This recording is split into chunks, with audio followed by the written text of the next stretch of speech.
by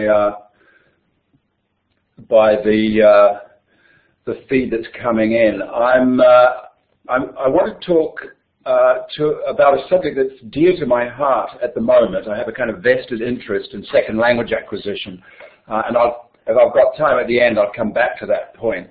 But as I explore the literature, re-explore some of the literature on second language acquisition, one of the things that strikes me is this constant referring back to particular case studies going way back to the 1970s or even earlier. And they've become, as I said in the abstract, sort of iconic. These characters, most of whom have got assumed names. We know very little about them really, and there are no photographs as far as I know of these case histories, but they do have a kind of, as I say, iconic status in the literature on second language acquisition. So what I thought I'd do, I'll run through, I'll outline some of these more famous case studies and one or two less well known, and then I'll try and draw some implications from these studies that I think are relevant today to the classroom, to the second language classroom. And if we have a little time left, I may be able to take some questions. Okay, so just before we start though, let's look at some of the big questions associated with second language acquisition. After all, it's a relatively recent science, and it's evolving as we speak, and the questions are changing. But these are the sort of things that have occupied the minds of researchers over the years. First of all, in what ways is second language acquisition like first language acquisition, in as much as we know what first language acquisition is like or what causes it? And of course, the pendulum has swung backwards and forwards. The view that second language acquisition more or less replicates the processes of first language acquisition, if only it were given a chance. That's the kind of a view that we associate with people like Stephen Krashen. Others would say, no, the two things are totally different. Even in children, they're totally different. The acquisition of a second language doesn't involve the same processes as the acquisition of the first language. And of course, the fact of the matter is, by definition, there's always another language present in the system, if you like, once a second language is being learned. Another question is,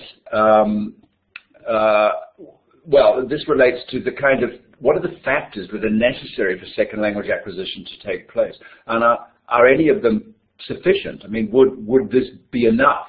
So, for example, the question as to whether input or exposure, or whatever you want to call it, is both necessary. One would imagine it's necessary. It's hard to conceive of learning a second language without actually having any input. But whether it's sufficient, as was argued by people like Steve Krashen again. The degree to which attention is necessary, how much conscious attention do you need to apply to the process of learning a second language? Or could you learn it in your sleep, as it were? Is it something that happens unconsciously, or a lot of it? This is, again, a question that's preoccupied researchers, and we'll come back to that one shortly. The degree to which interaction is necessary. Is it necessary, and is it sufficient? Could you learn a language simply by interacting with somebody who speaks that language? The question then, of course, in that interaction, is feedback necessary, and that feedback needed to be negative feedback in the form of correction? Do you need to be told that you're not meeting the target, as it were? Does this need to be explicit? So the role of correction has been a preoccupation of many of the people researching, and more generally, the whole notion of feedback. To what extent do any of these factors matter if there's no motivation? And to what extent is the motivation the kind of the be-all and end-all, if you like? Can you learn a language using any method with any kind of input, interaction, etc., so long as you're sufficiently motivated? That is also a theme underlying a lot of the literature on second language acquisition. And then, of course, this is what interests us as teachers. What is the role of formal instruction? Does formal instruction help? Is it better than simply going to the country where the language is spoken and being immersed in it, as it were?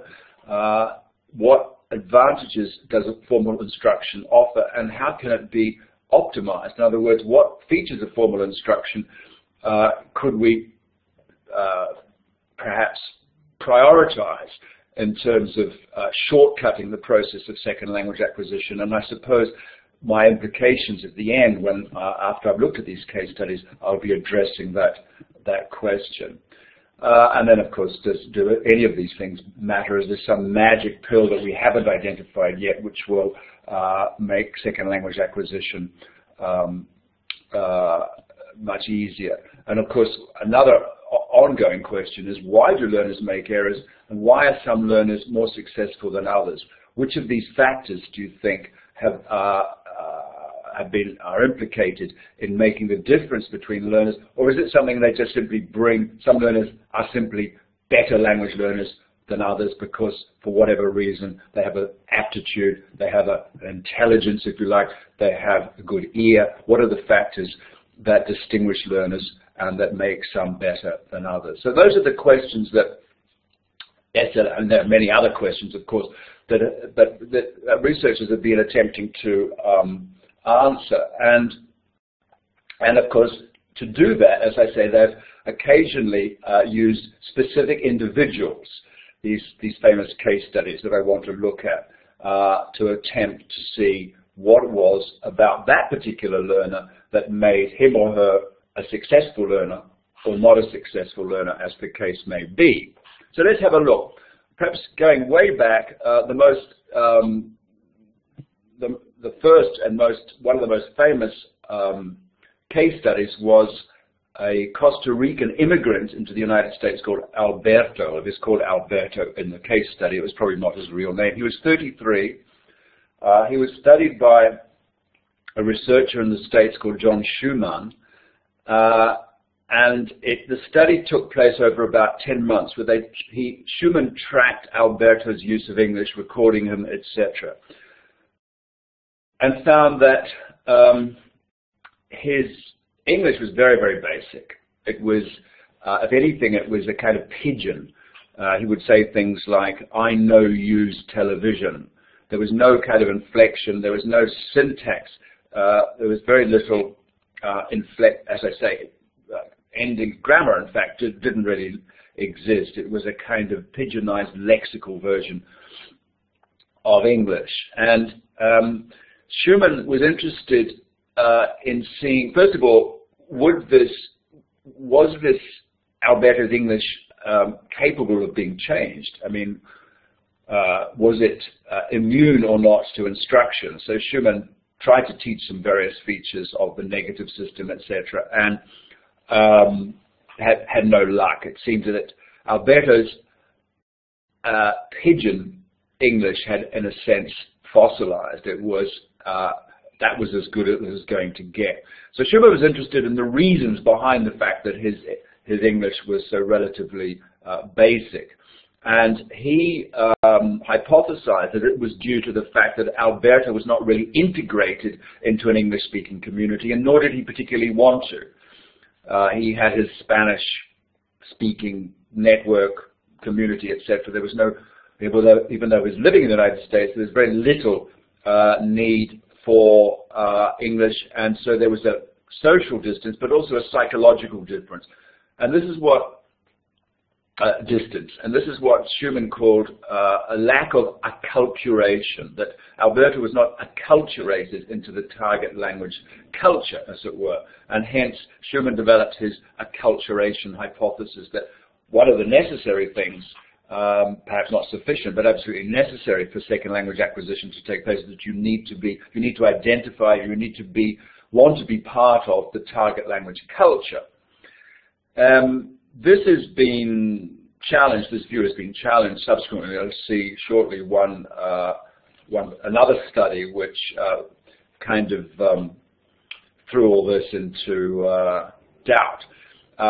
More recently, people who've been looking at learners who are trying to integrate into the target culture, immigrants, for example, in Canada, has called into question whether the study of Alberto was particularly fair to Alberto.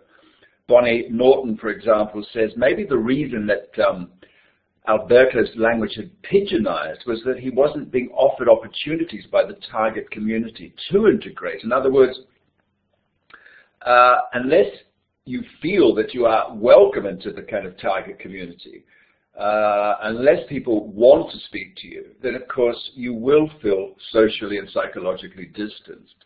So in a sense, the view now is that maybe it wasn't entirely Alberto's fault. After all, it takes two to tango, and it takes maybe two to learn a second language, both the person who's learning and the community that's prepared to listen to his voice. By contrast, a completely different learner was Julie. And again, I have to apologize for the fact we don't have any photographs of these people. They're all kind of anonymous, faceless people with false names. However, Julie was the complete opposite of Alberto in the sense that she was an adult also, and she'd moved into a foreign culture. In this case, it was Egypt. She'd married an Egyptian when she was 21. She moved to Cairo. And hello, all my Egyptian friends, by the way, who are listening. She had no formal instruction in Arabic, neither before she went nor while she was there. But after just 2.5 years of being immersed in an Arabic-speaking culture, she was so fluent and so accurate, and her pronunciation was so good that even native speakers of Egyptian Arabic couldn't tell her, when they listened to recordings, from a native speaker. In other words, she passed as a completely native-like speaker. Not on every count, but some of the informants that listened to her could not pick her as being not an Egyptian. In other words, this is only in 2.5 years. She achieved an amazing figure. She did what children do when they're immersed in a second language age 3 or 4 or 5, up to the age of 8 or 9. She was able to do this as an adult. So this threw into question all sorts of suppositions about second language acquisition, that if you're an adult, you could never achieve native-like pronunciation, for example. Well, she disproved that. She disproved, in a sense, the view that there is a critical age for second language acquisition, beyond which you'll never achieve target-like proficiency, neither in the grammar or the vocabulary or the phonology.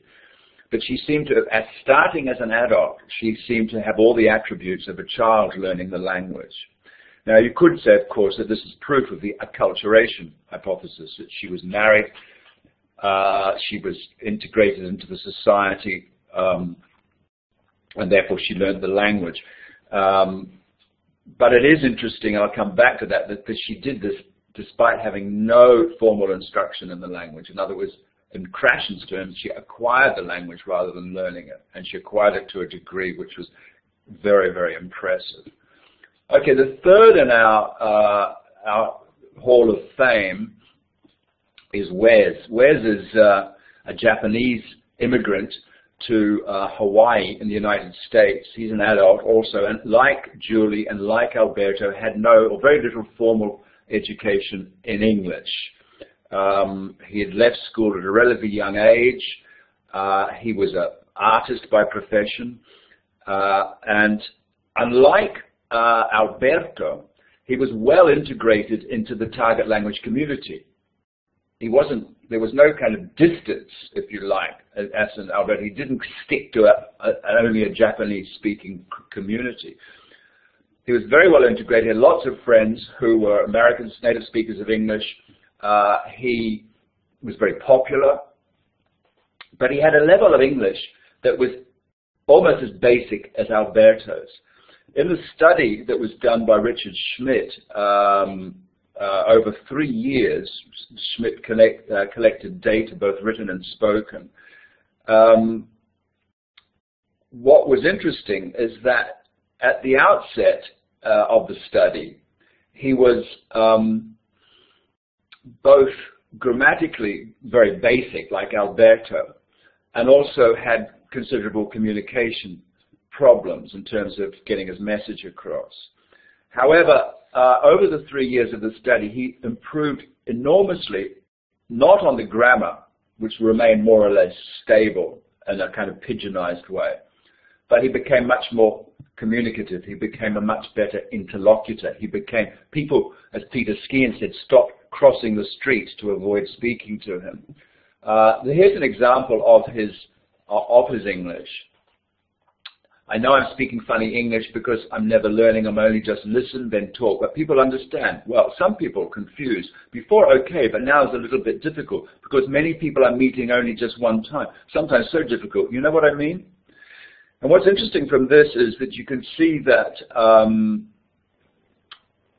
we don't know how fluent he was, but this was one extended turn with few interruptions. So he could sustain a speaking turn, and by repetition of certain basic ideas, and plus the use of formulaic chunks, like you know what I mean, he seems to become considerably more communicative. And in fact, he was so communicative, as I say, that people sort of stopped noticing that he had what he calls funny English. And in a recent book, this has only just come out, it's a book, a kind of tribute volume to the work of Richard Schmidt, who is the researcher in this case. And again, I have a vested interest in this book since I have a chapter in it, but it's all about noticing, and we'll come back to that concept shortly. But in this book, Schmidt's reminiscing about Wes, and one of the things he says about him, he says he couldn't help wondering why was it that the people thought his English was so good. He didn't use prepositions, he didn't use articles, he didn't use plurals, he didn't use tense. And Schmidt concluded, he said, I think it was good, or people thought it was good, because he was so communicative that they didn't notice. They didn't notice all these kind of grammatical things that were missing. And this got Schmidt thinking that maybe Wes hadn't noticed these things either. And in fact, in the end, it didn't seem to matter that he'd noticed them. He was very communicative. And in the study, which was done in 1983, Schmidt said that this illusion of accuracy was because he was so confident.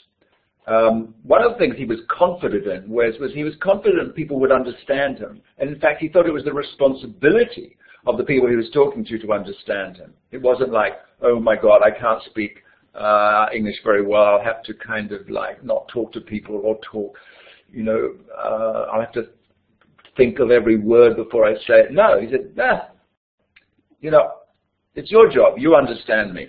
And he was persistent. He was persistent in communicating what he had in his mind. And he said, Schmidt concluded that this persistence and this willingness to communicate compensated for the fact that he had no formal accuracy. Which again raises the question is that, well, first of all, what matters most, communicative competence or formal accuracy? And the second question is, if you do achieve a degree of communicative competence which is perfectly satisfactory, does that prejudice your chances of improving your linguistic competence, your grammar, etc.? In other words, is it a case that the better you get at communicating, the worse you get in terms of accuracy? Does the whole system, in a sense, stabilize or even fossilize as it closed down simply because you don't need it? And this is a question that's preoccupied us ever since, particularly in the concept of the communicative approach. By encouraging our students to be communicative, is there a danger that we're doing this at the expense of their accuracy? And does it matter? Okay, moving on, case history number 4, this time as a child, called Nora, and like all the other 3 case studies we've looked at so far, Alberto, Julie, and Wes, Nora was an immigrant in the sense that she was a child of immigrants, Mexican immigrants to California.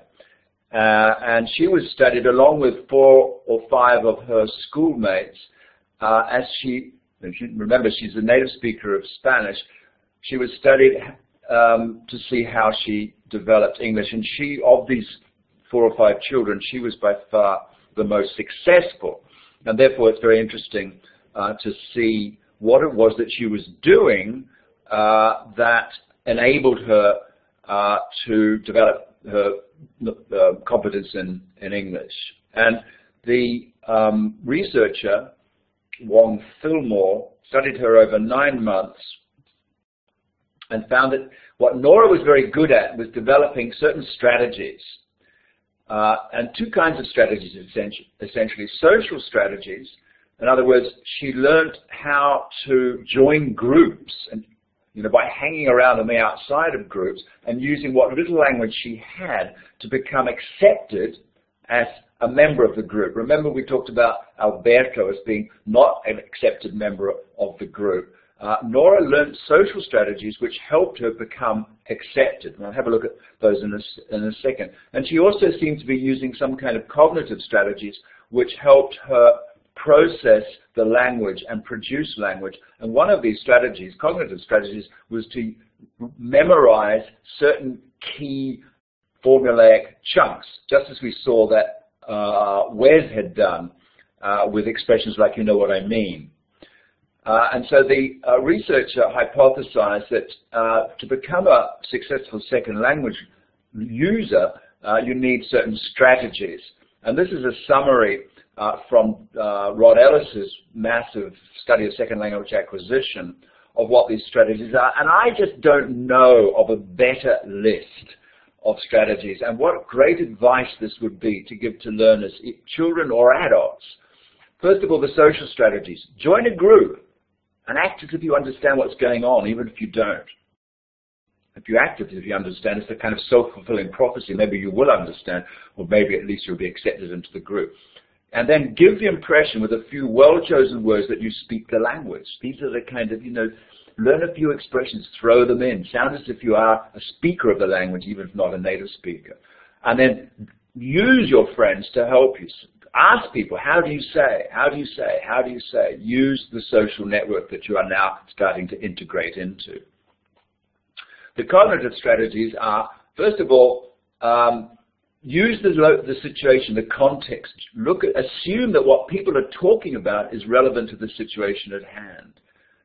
Guess, in other words. If you don't know the language, guess. Look around. What is it that they could be talking about? Get some expressions you understand and start talking. So this is the kind of formulaic, learning these chunks. But then not only learning the chunks, then look at these chunks and look for the parts of them that are repeated and start to work out what the actual grammar is. Make the most of what you've got. I mean, it's amazing how few words you really do need to know to be able to take part in conversation. I mean, maybe 1,000 max. 1,000 is not a huge number of words to learn, and many students at A1, A2 level will have 1,000 words, many of which will be cognates from their first language. And then work on the big things first. Save the details for later. Don't worry about all the little endings, the prepositions, the articles. Go for the big picture. You'll be communicative.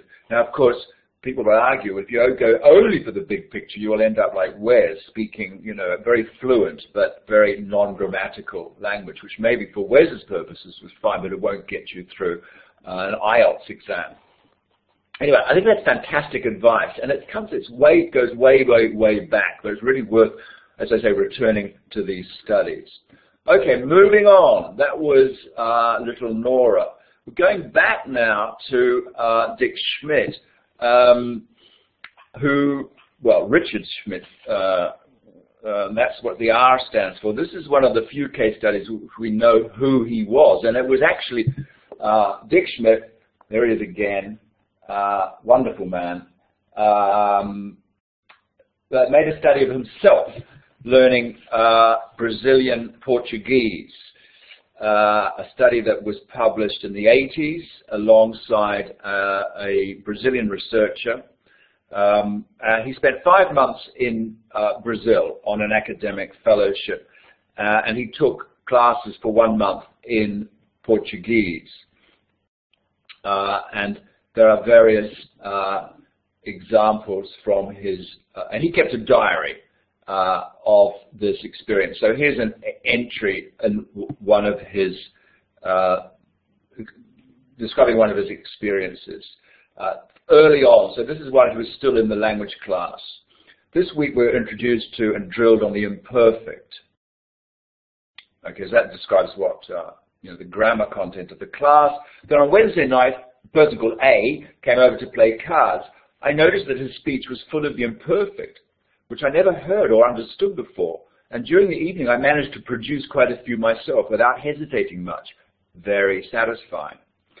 So what you have here, this is in a kind of nutshell, is the essence of Dick Schmidt's discovery, in a sense, the big discovery he made about second language acquisition, and which this is forever associated. He's forever associated with, and this is the notion of noticing.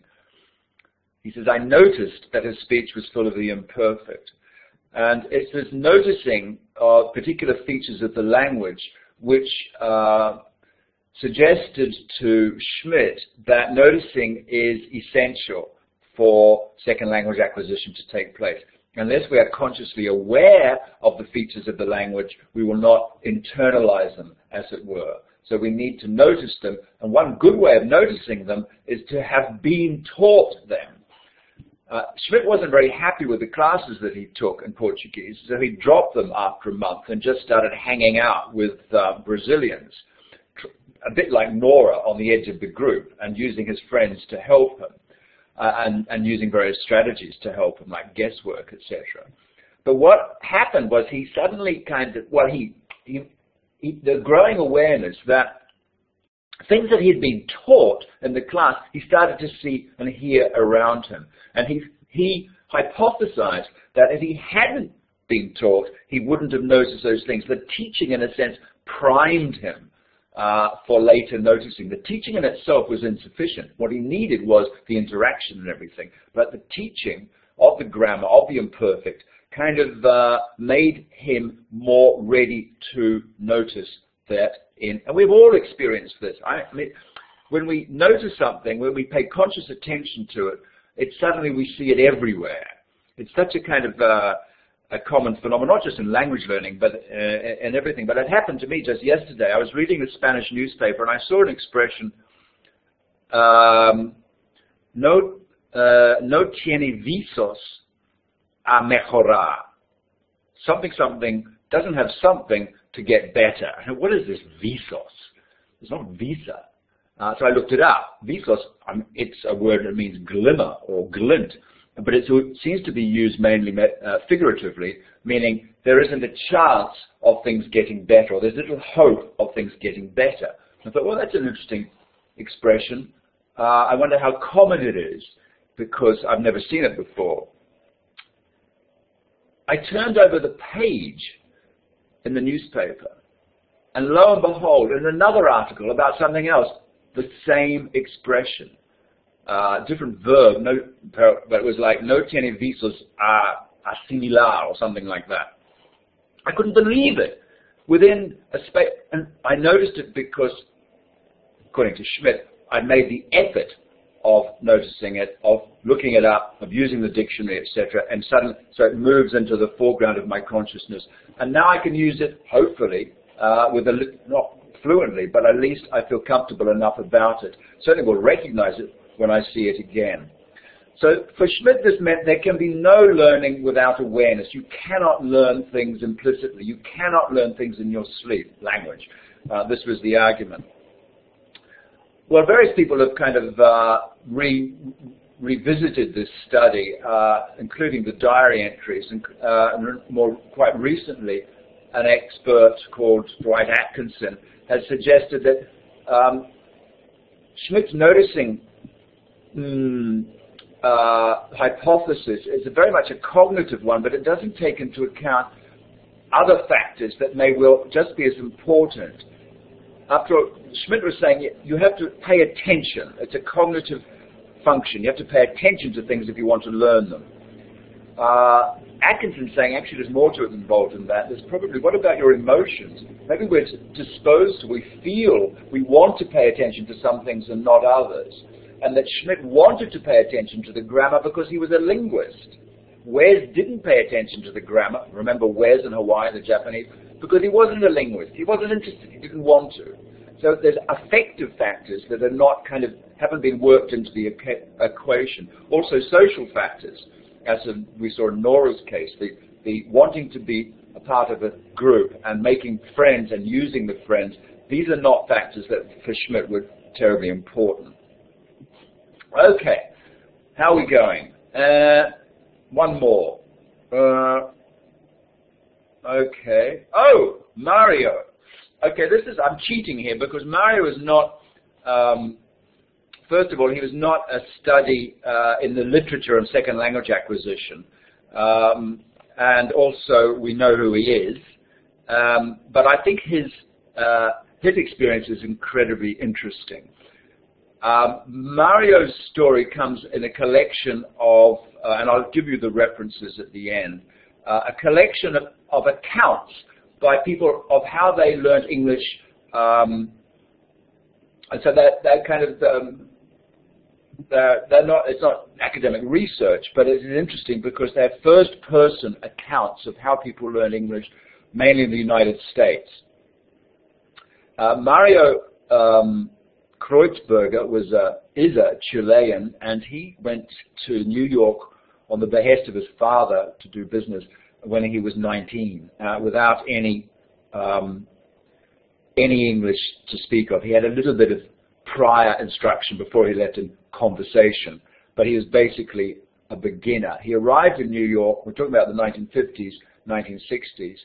Incidentally, he's a well-known, those of you who are watching from Chile will probably recognize him as Don Francisco, who is a presenter on television, or was. So what was he going to do? He had to learn English quickly, or relatively quickly. He was going to be in New York for a while. He didn't have the means, or even perhaps the incentive to join a language class, so he decided to teach himself, in a sense, to develop his own method. So what did he use? Well, this is how he describes it. I had 6 resources that helped me in important ways. The first of all was he bought a dictionary, and he bought an encyclopedia in English. Then he talked with Anglos who didn't speak Spanish.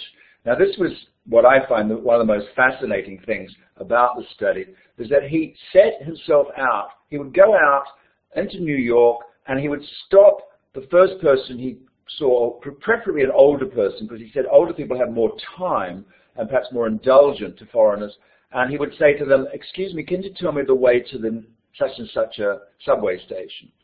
And then inevitably, in the way that New Yorkers do, people would say, "Yeah, well, you're going to," and then they'd say, "Well, where are you from? How long have you been here?" and that kind of thing, and these little conversations would start. Then, in the evening, when he got back to his hotel room, he would kind of, in a sense, replay the conversations in his head, and he would look up words, and he would think, how could I improve that conversation? And he would do the same, and he would jot down some vocabulary, and then he would do the same thing the following day. Stop somebody, ask him the way, and then try to extend the conversation that he'd had the day before by incorporating the new vocabulary. He also supported this by watching and listening to English language television and radio, reading newspapers and magazines, trying to translate everything that was going on, and keeping a dictionary with the words that I learned every day. I took notes in a small pocket notebook during the day. So he kept notes immediately after these conversations, presumably, and copied everything up at night into a regular notebook that I alphabetized. And I think... that's right, and translating everything I saw, signs in shop windows, neon signs, ads, and everything. So he was an autonomous, self-directed learner who, in a sense, I mean, he didn't, it seems, belong to a kind of a community of English speakers. He wasn't part of a group, but he made contact with other English speakers on a day-to-day basis, and use that material, in a sense, to provide him with the grammar and the vocabulary, supported by his dictionaries and his television watching, etc., and developed English to the extent that he said, after 90 days I could navigate pretty well, and after a year I felt I had enough ability to join in conversations and understand almost everything being said.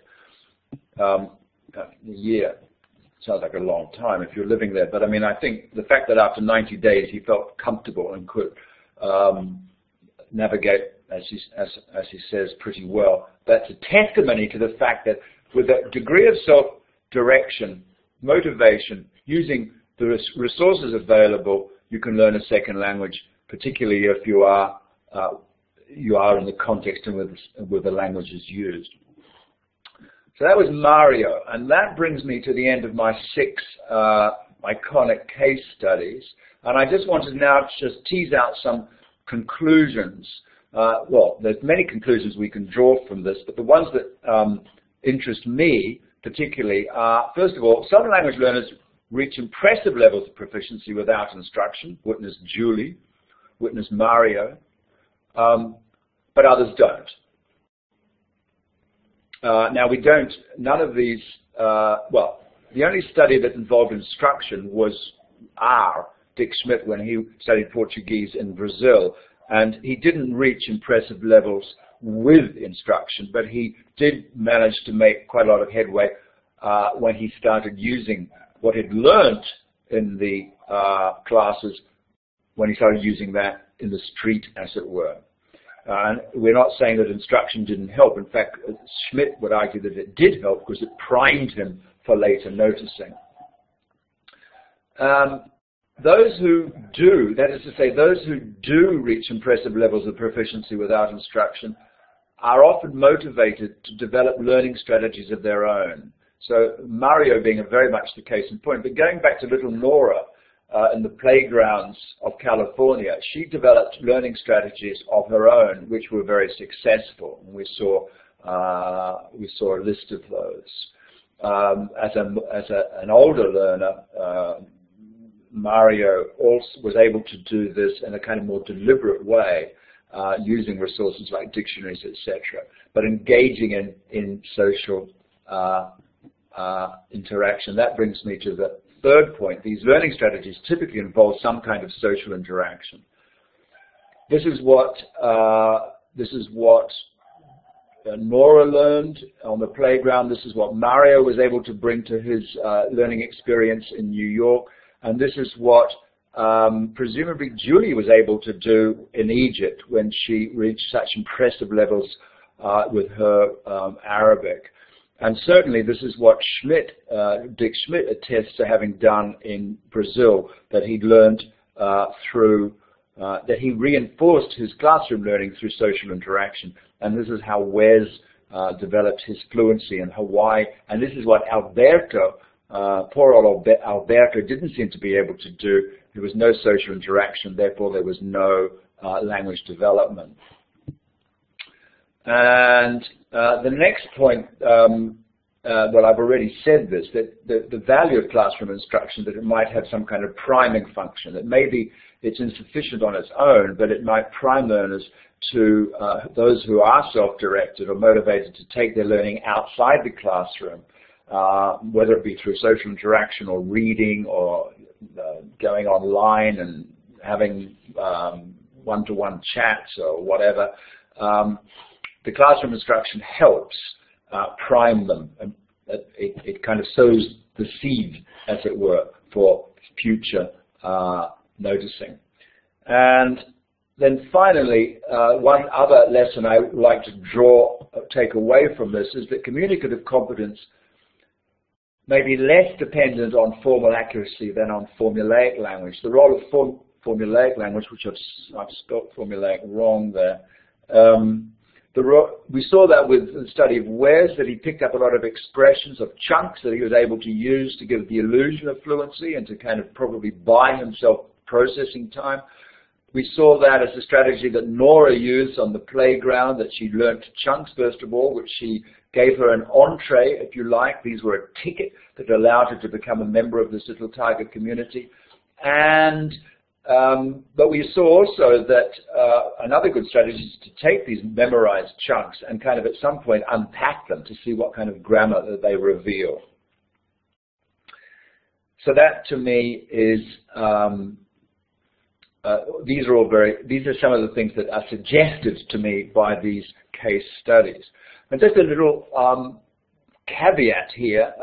I mean, the problem of case studies, of course, is they are simply individuals, and individuals may not be typical of all language learners. We have to treat these case studies with a degree of skepticism.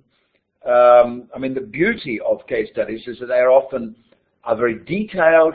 They take place over a long period of time, as in the case of the study of Wes over 3 years, or even Richard Schmidt's own study of his Portuguese was at least 5 months long. And they provide us very rich data in terms of not just the cognitive aspects of language learning, but the social and affective as well, particularly if they take the form of a diary study. So there's a lot of worth in case studies, but as I said, we have to be very careful that we don't overgeneralize from them and say, just because Wes learned English like that doesn't mean to say that everybody can, or just because Alberto didn't learn English doesn't mean to say that people who aren't socially acculturated won't learn English either. So we have to be very careful, as I say.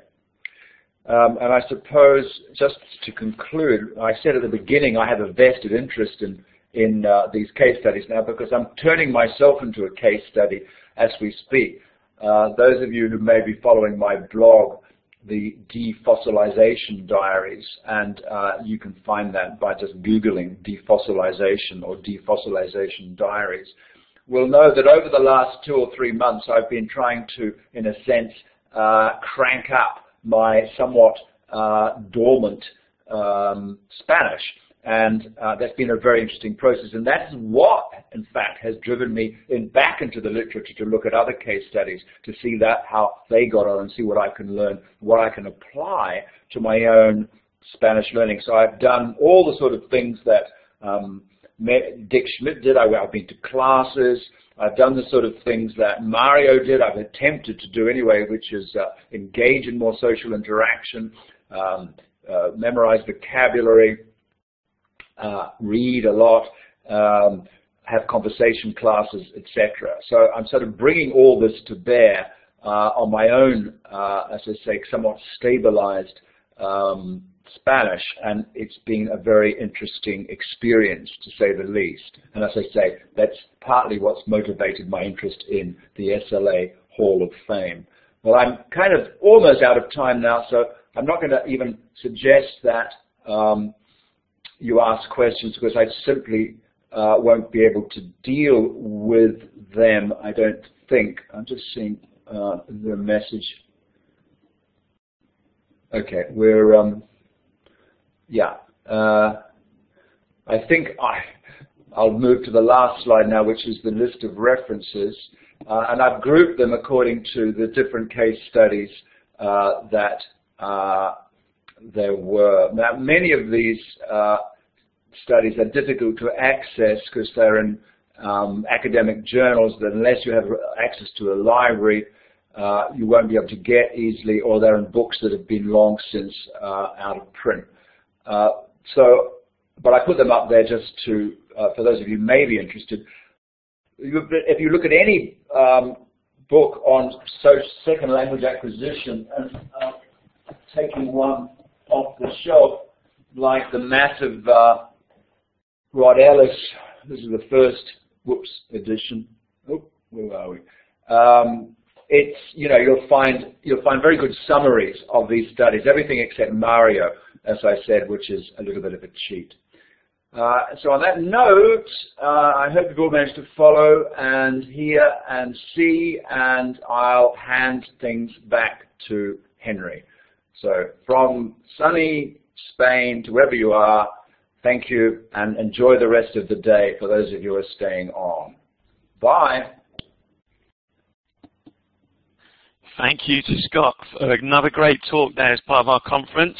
I hope you all enjoyed that, guys. I can see lots more positive comments coming in the chat. It's time now for another short break.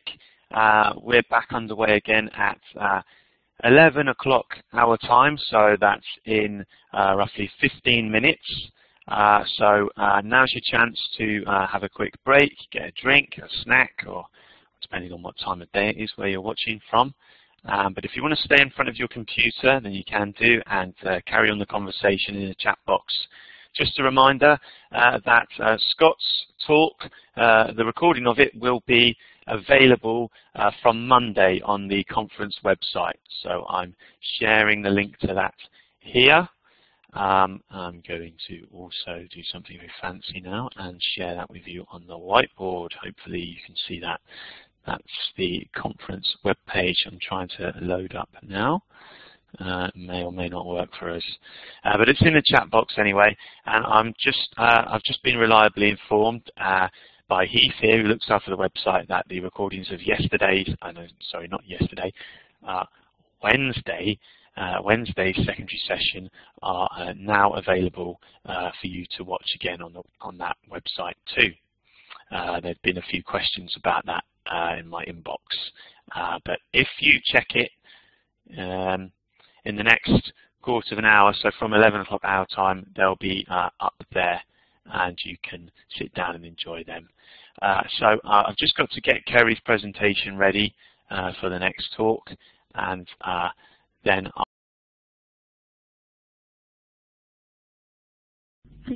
Can everyone hear me? Can you kind of put your hands up down in the chat box? Yes, yeah, okay, great. Okay.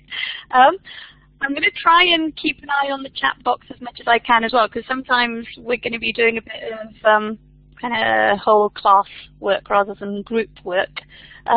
Okay, so good morning, good afternoon, good evening, whatever time it is with you. It's 12 o'clock here in Spain, and what time is it with you? Anybody down there in the chat? No?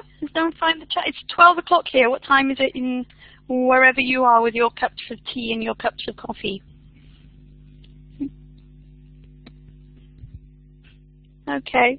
Right, so making the most of reading texts. The basic idea here is to talk about reading in the classroom, and not to talk about reading extensively, not to talk about reading for pleasure, although those are really, really important aspects of reading. But today we're going to look specifically at using reading texts in the classroom and looking at those reading texts in detail for their language. Okay, so actually making the most of the language that's in the text. So slowing things down, looking close up at how the language is working, okay? But not only the language in the text, but the language that comes from the students, from the class, the language that emerges around the text, okay? With working with the text in the classroom.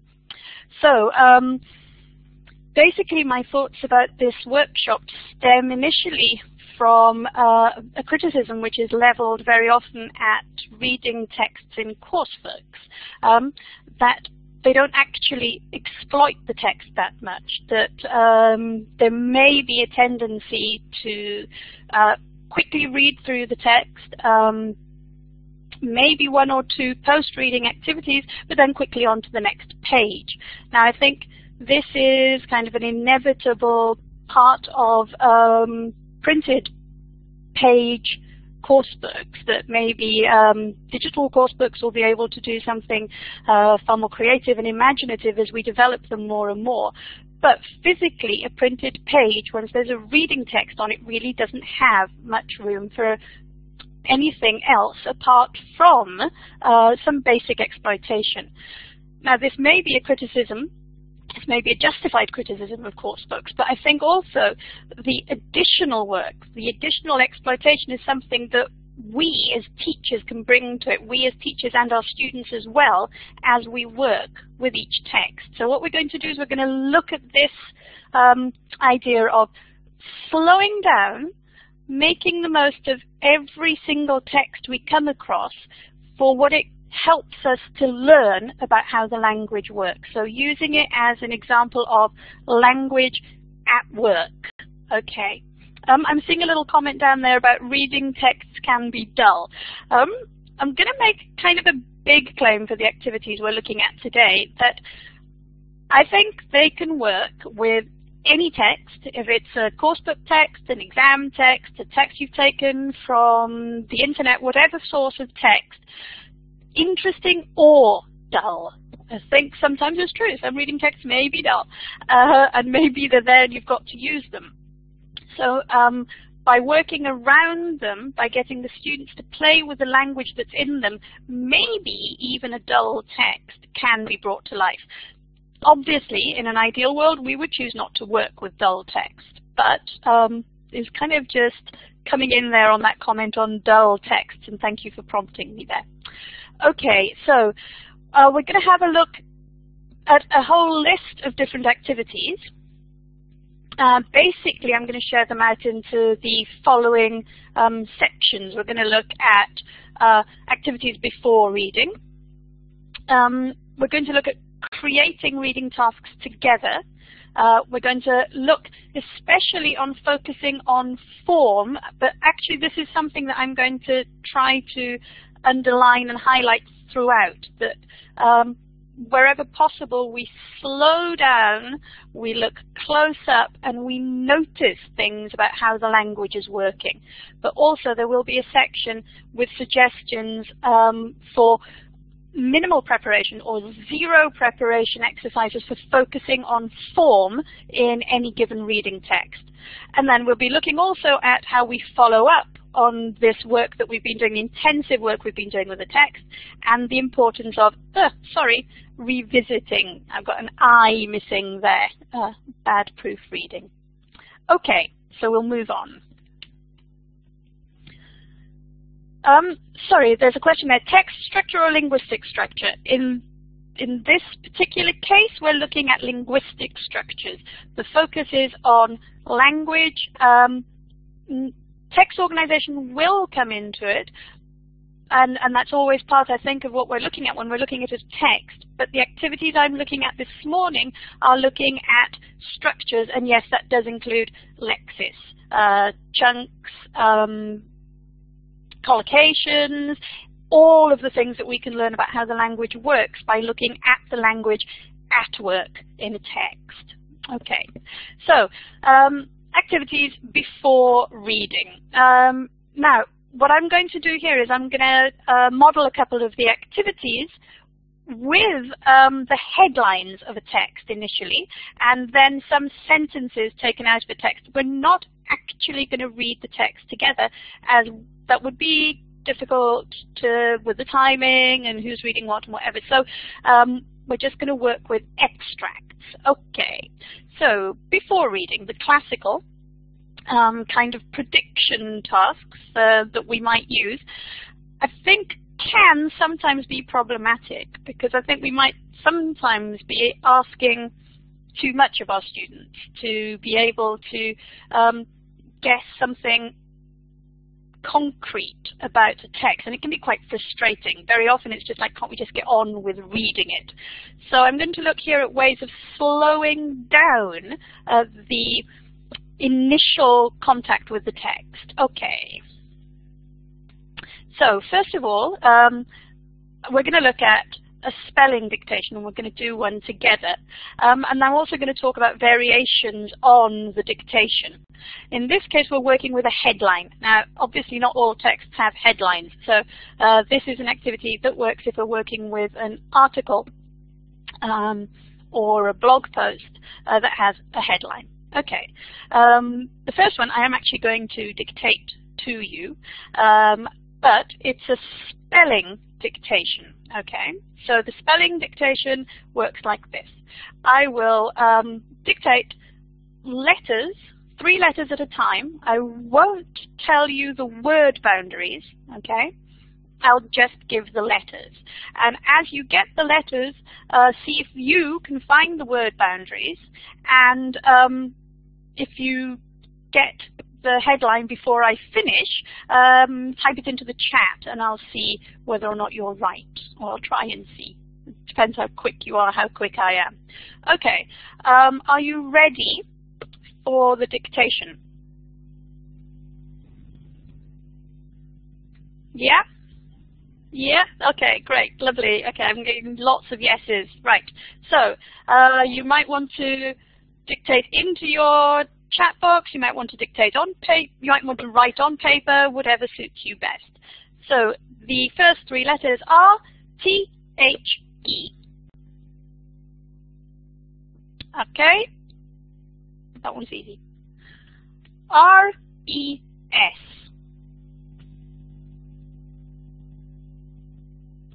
T-L-E. Double S-M. I-N-D. Got it?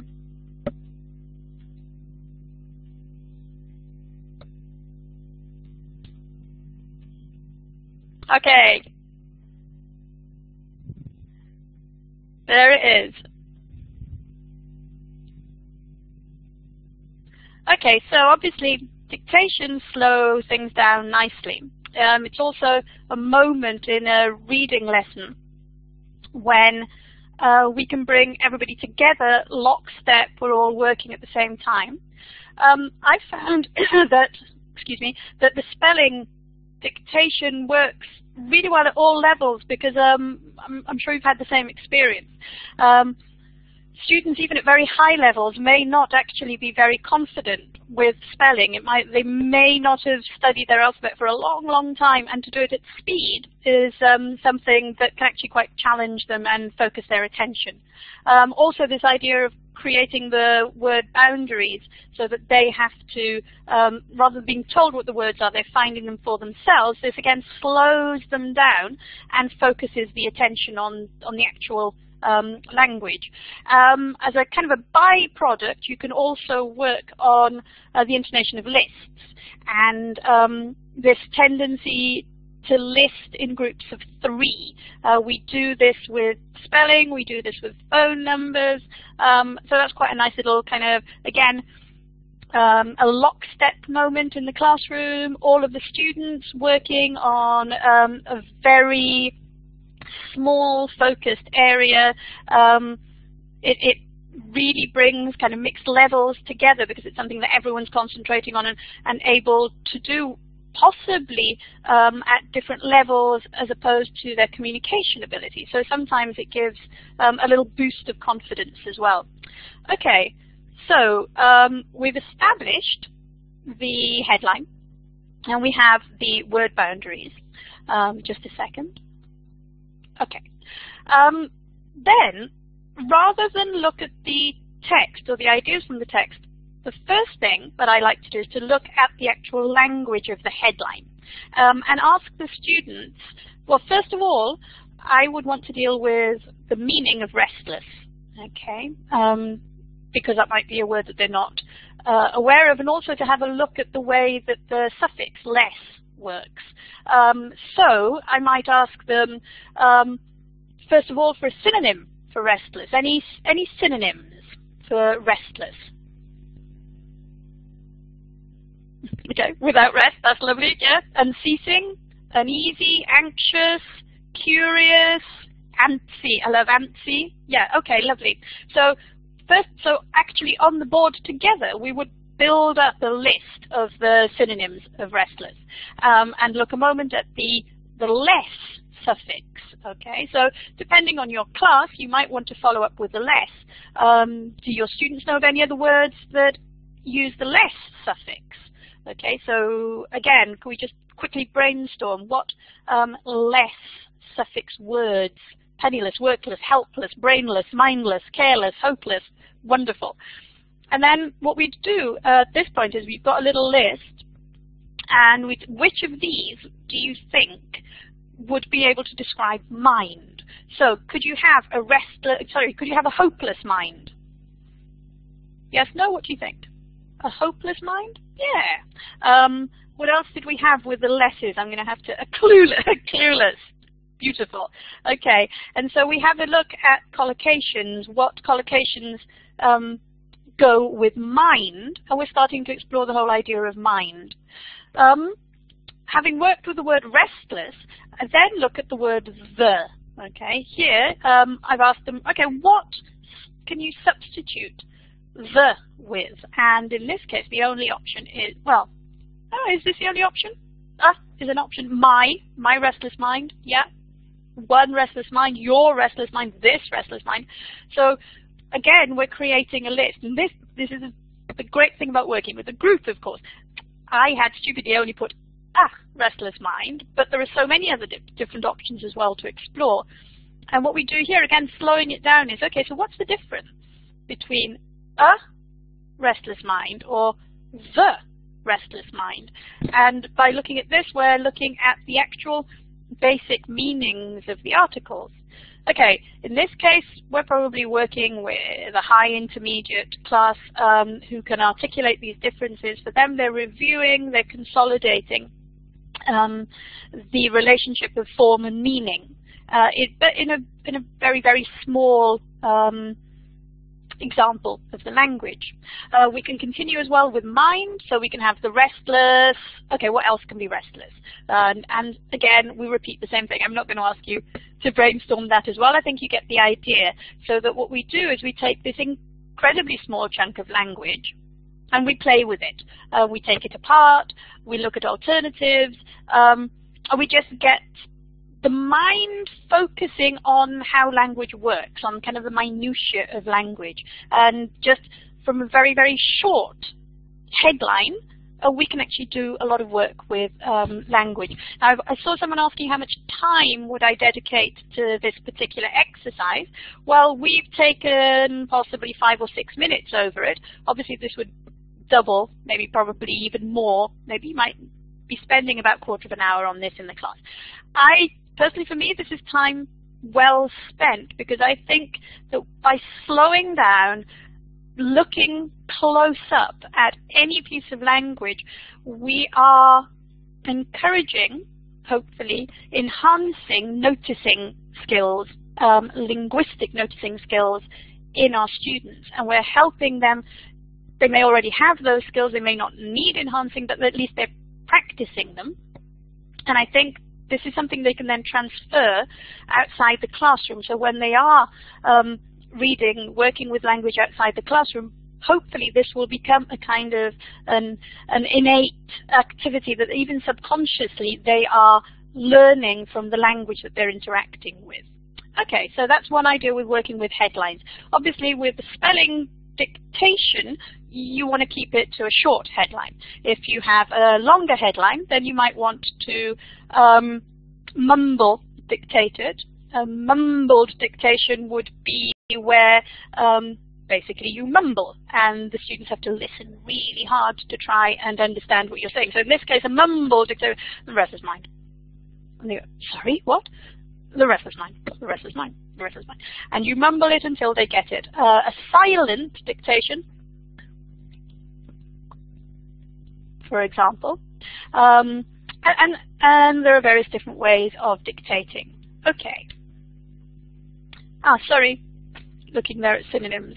And okay, now we're looking again at before reading and working with key words that are in the text. Okay, so the text that we're going to be working with, we've looked already at the headline, and here are some key words and concepts from the article.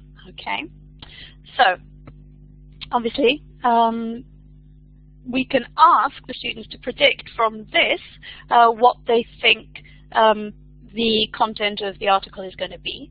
But to take it a step further, and so focusing again on language and form and meaning together, we could ask them to put these words into a sentence. So to specifically write one sentence connecting the 4 key elements, and this then would stand as their prediction. Okay, so we can just ask them to write their own sentence, or we can give them a gapped sentence and they simply put the words into the gap. Personally, I like to do both. So give them the words first, get them to look at the words to see how those words would interact together in a sentence. Now, I think it's easier to ask the students to work in this way of how the words can work together in a sentence rather than what do you think the text is going to say, because sometimes those kind of prediction questions can frustrate students. I've found they go, oh, I don't want to guess, I just want to get on with the reading. So here, by giving them a very definite task, a short writing task, then we're focusing their attention and slowing them down again. And they're looking at not only the single words, but how these words work together within a sentence.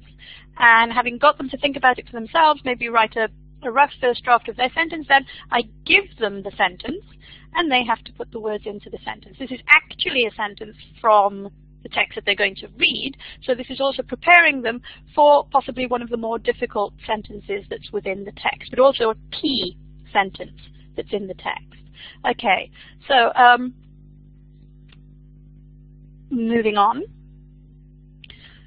Now, this is a series of different activities that can be used, but they're not by any, I wouldn't use all of them with one text. I would use 1, possibly 2 of these before reading activities with a text. Choose the activity which best suits the text that I'm working with. Okay, working with first sentences. This is obviously when we're working with a slightly longer text, and obviously if it's well-written, well-organized text, then the first sentence should, to some extent, be a topic sentence or an introductory sentence, which will tell us a lot about what the text itself is going to be about. Okay, here is a first sentence, but it's been jumbled. So, could you write those words in the correct order?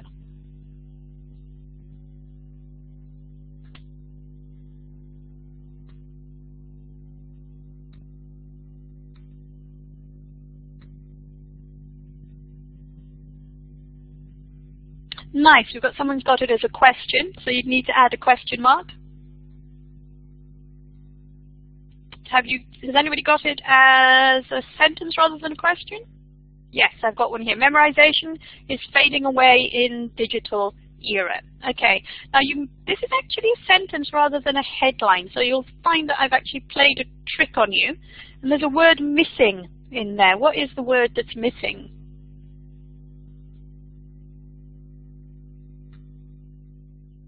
Okay, so that is one of those little words that students often miss, and so we can kind of, well, what is missing? Where is it? Why do you need it?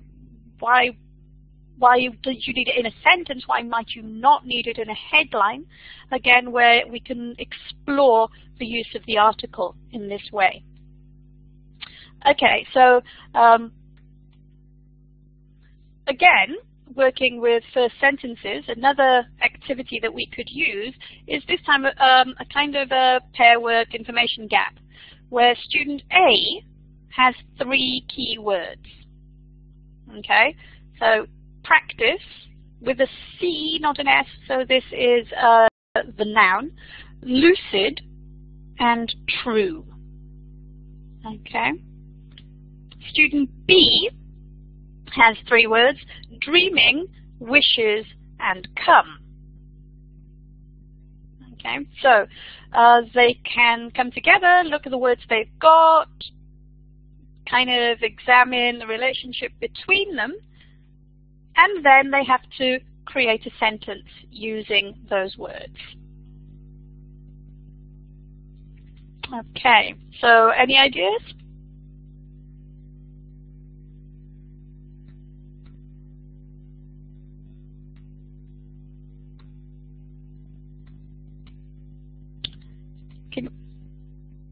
Lovely. Okay. So,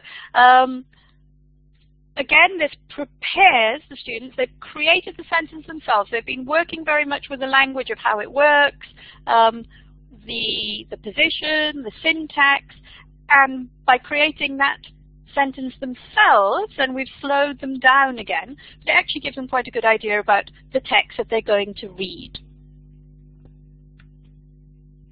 Okay, so now we actually get onto the reading.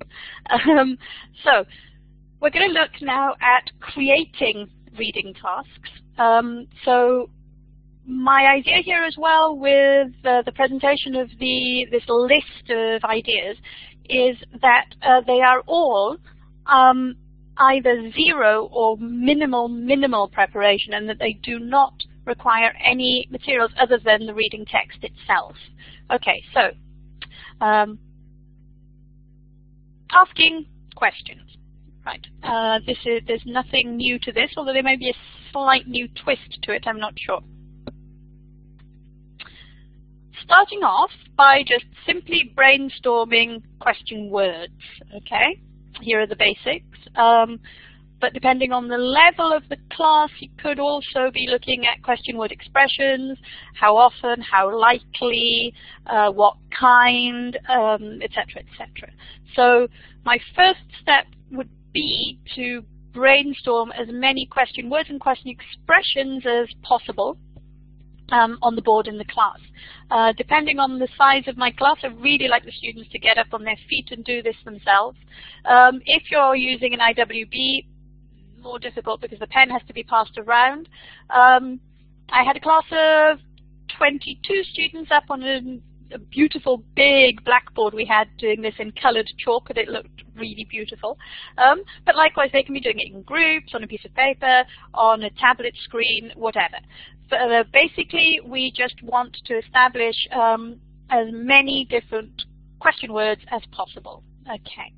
Then I give the students the headline for the text they're going to read. In this case, this is the headline. Now, we're not going to read the text. In fact, there isn't a specific text, but I will be giving you a link to this story on the New York Times website if you want to follow it up afterwards, but we definitely don't have time for it at the moment. So, the students have the headline, My Family's Experiment in Extreme Schooling. And the task is to write questions about the headline, okay, to use as many different question words as possible, and to question not what they're going to read. I'm asking them to actually question this headline, okay? So an example of a question might be, whose family is it? Okay, that might be one question. So you just take a couple of seconds, a minute or so, I don't know how long it takes us. Start writing some questions to question the headline. I'll be keeping an eye on them in the chat.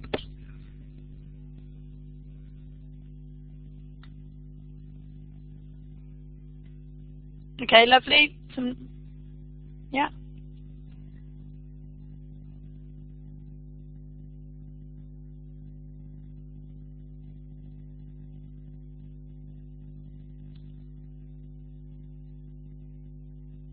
Okay, someone says they've used this text in the class already. Great. Okay, so you can stop. Thank you for the rush of activity. Okay, here are some examples. Whose family is it? What kind of experiment was it? Why did they conduct the experiment? What was extreme about the schooling? Etc., etc. The list is created by the students. I would board the list and look at any little language things that are coming up as we go through the questions. So, for example, they may not know the collocation of conduct an experiment, so that might be something that we might want to look at and refine in the questions on the board. And maybe, I don't know, where did the experiment take place? We might look at the use of the verb phrase there. Basically, again, taking time to work with language. So taking time to work, in this case, with the student's language, with the question forms that they're giving us, and then we just take a time, just take not much, a few seconds, a few minutes at the most, to look at the language and how it's working in the questions. Okay, so this then becomes the first reading task. It's a classic. They read the text and see how many answers they can find for their questions. Are their questions answered in the text? Of course, sometimes the questions aren't answered, so I like to add these two questions as well. Why was the article written, and who is it written for? So that we're guiding the students to look at the purpose and the audience as well. And I think this helps obviously enormously with reading and placing the reading within a context. It's taking a step towards developing critical thinking when reading. Okay, so why? What is there an agenda here? Who? So again, we're looking at potential bias. This is something that we can explore afterwards. Having brought those questions in at the very beginning, but just as part of the rest of the questions, we're opening up a door there which will allow us then to have a look more critically at any text that we're reading. Okay, and again, I think this helps as well for preparation for writing, because again, we have the idea of purpose and who is it written for, but so readership as well. So who's doing the writing, why are they writing it, and who's going to be reading it. So that's a very simple activity. Again, what we do is just kind of slow it down a little bit to look at the language, and then add in the extra level, potential extra level of critical thinking if we want. Here's the link for the story, which is actually, there's a video, there are pages and pages and pages of the story. It's quite interesting if you want to have a look at it yourself from a language learning point of view, but we're not going to read it now. We are going to have a look at little extracts, and I'm going to move quickly on. Okay, there's a question there. I presume this is all for intermediate level person. Very good question. Sorry, I meant to cover this earlier on. I think that some of the activities that I'm modeling today can be used with lower levels, but on the whole, I would say intermediate and up, because of the question of a kind of a critical mass of language. And it's considered generally that at intermediate level students have arrived at a critical mass of language where they can transfer reading skills from L1 to L2, and they're capable of working with texts in this way. There are some of these activities that work well with elementary as well, but would probably need maybe more scaffolding, more support, and the texts are obviously going to be much simpler, so there's probably less that we can take from them. I hope that answered that question. Okay. Another kind of task is that I really like using with texts where there is a definite response to the text from the reader. Now, earlier someone was talking about dull texts, and maybe if you're forced to use a dull text, the only reader response will be a yawn, in which case this code probably won't work.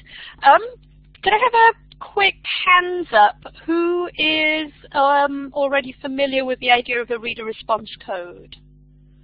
Could you press the little hand? Okay.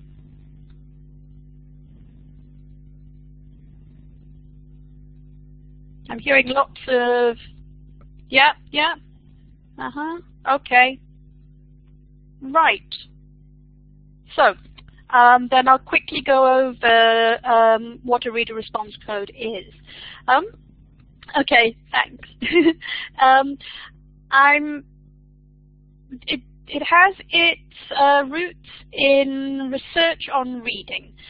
It was developed to try and gauge how L2 readers were reading a text, and basically it involves annotating a text as you're reading it, and in some way showing, for example, where you are having difficulties, where you've had to reread, but also where there is some kind of an emotional response or an internal dialogue going on with the text.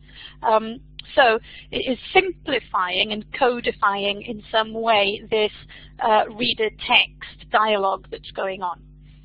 Okay, so there's this idea that whenever we read a text, there's not just the text, there's also our response to the text, and this is part of the experience of reading.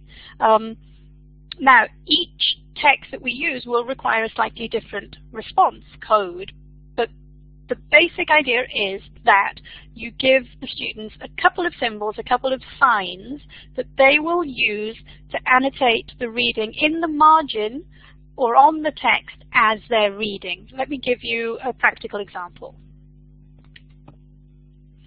Okay, so in this case, we're reading a text about this extreme experiment, okay, this experiment in extreme learning. This is the code. A sad face if you feel sympathy for the people involved. A happy face when you agree with the decisions that they took.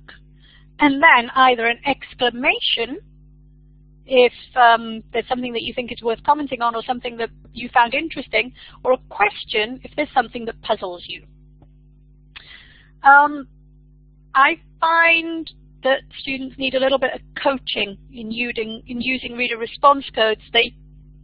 To use the code for the content, for the message rather than for the language, because very often the question mark, for example, is used for I don't understand this word.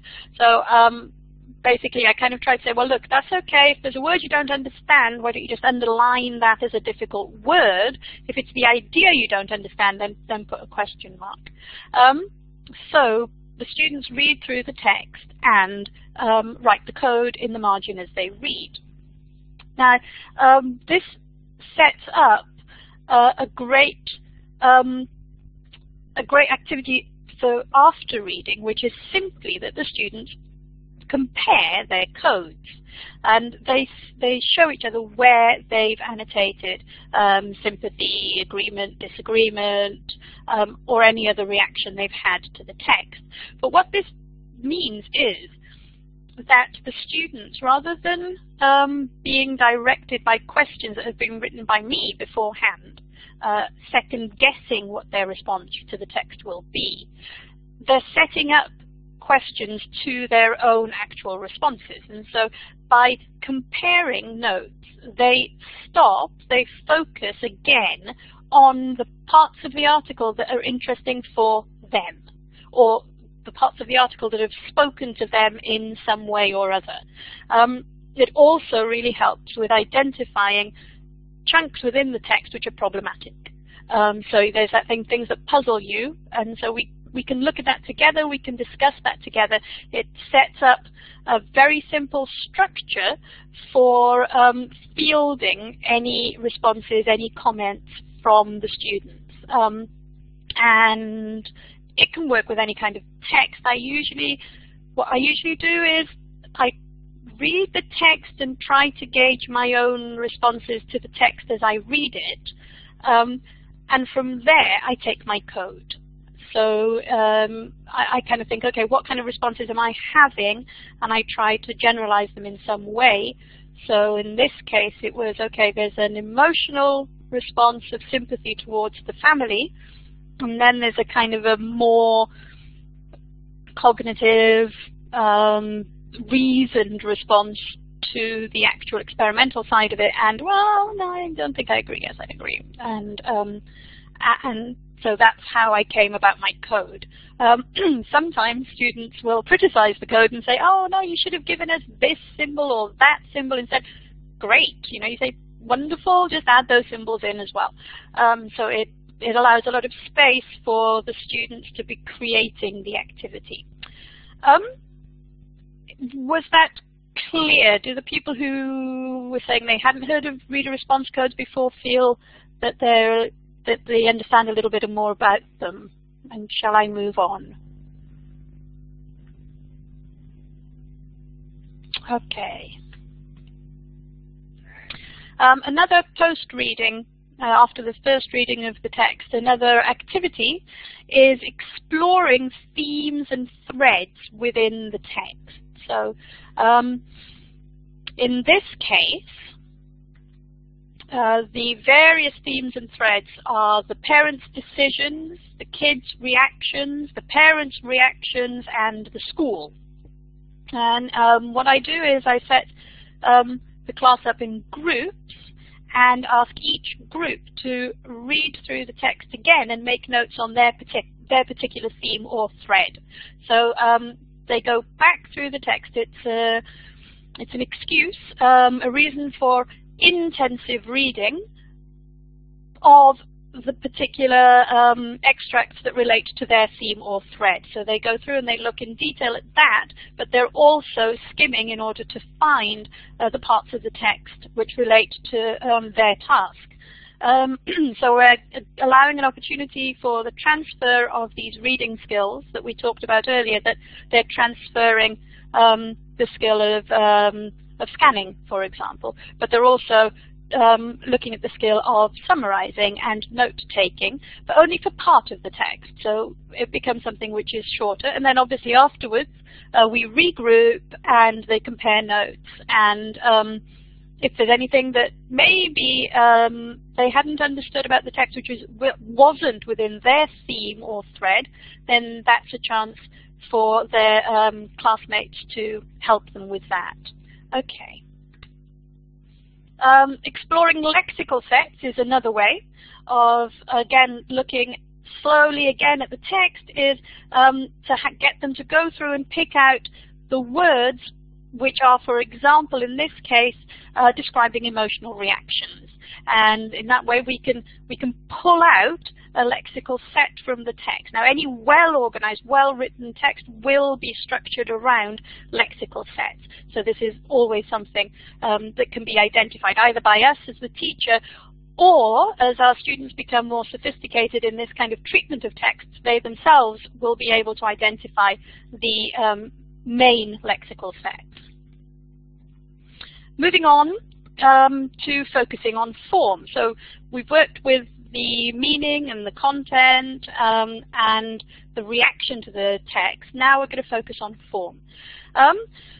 These activities may need some preparation or not. I mean, basically, if we're working with photocopies of a text on paper, then we can simply be using the students' copies to create these activities. If we're using a digital copy, then it's very, very easy to create these couple of activities I'm going to show you now. First of all, gap fills. So we take a paragraph, any paragraph from the text or any extract from the text, and take out a particular class of word. What class of word has been taken out here?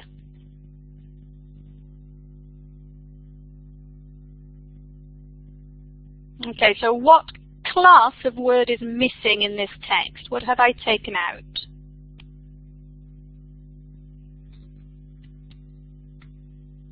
Yep. Okay, so prepositions. Prepositions is an area that students struggle with. So, you know, it's good to, again, slow down, look at prepositions. If I'm getting the students to create this themselves, then they simply cross out, Tipex, whatever, the prepositions from a given chunk of the text. By doing this, they're actually looking at how those prepositions work. I ask them to hand it on to another group who have been working on a different part of the text, and they have to complete the prepositions and then bring them back again. I think the interesting thing is when the gapped text comes back to the group that first gapped it, and can they remember the prepositions, and then we go through and we look at why each preposition is being used. So sometimes there's an underlying basic reason, sometimes it's a question of collocation and dependent prepositions, but it's a good way to stop and look at the use of this particular piece of language. or we can focus on verbs. In this case, I just assign an extract. They go through the extract, underline all of the verbs, in this case all of the active verbs, and then look at what is the tense, why is that tense being used, so that they have to be able to answer both of those questions for all of the tenses within an extract. So we're looking at the use of tenses within a context. Again, very, very easy for students to do this. One group can present their findings from one extract to another group or to the whole class. Focusing on sentences. Jumbled sentence. They have to put the words in the right order. This is very much the same as we did with the first sentence before reading. In this case, I have added an extra word. What is the extra word?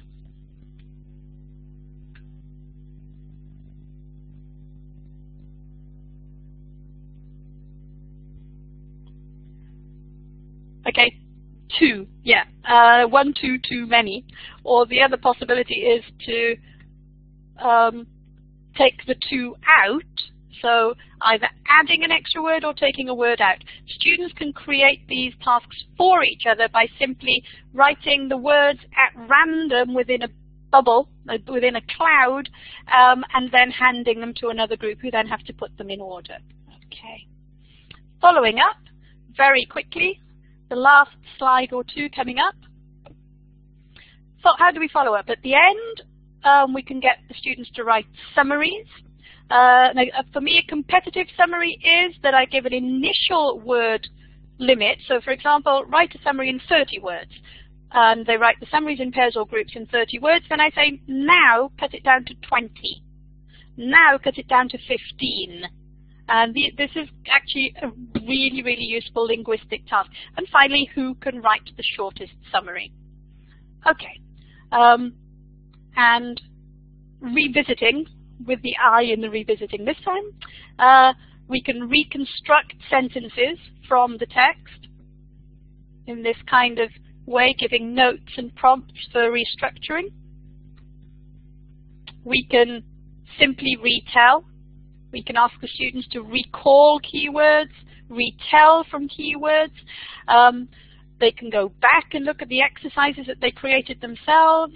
You can dictogloss a paragraph from the text. These are all short exercises that we can use in the next lesson. So we used the reading text lesson before. Let's revisit. Let's not just forget it. Let's not just kind of, that was one lesson and now we're moving on to something new. At the beginning of the next lesson, as a warmer, as a lead into the next lesson, just simply use one of these short exercises and it'll all come back to mind. Okay.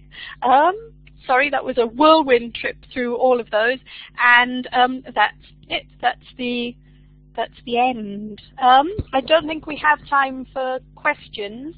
I'm on my blog, which I'm going to write the address for here at the bottom.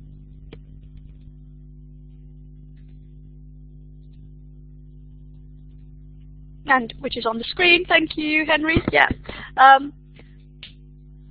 You will find a handout with a list of all the activities. Okay. I posted that yesterday, and there's a link to a Word document with a list of the activities, and there's an image of the document as well. Okay.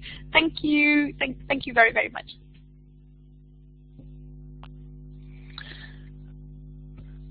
Thank you, Ceri, for another great talk there. Do check out her blog. I'll leave that slide up for a few more seconds so you can all get the address down. And I'm going to post it for you all too in the chat box. So go on there, guys, and download the handout.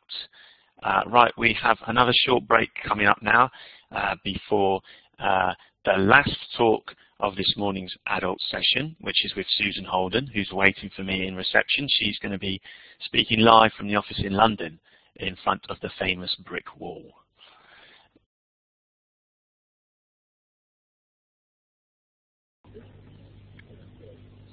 Okay.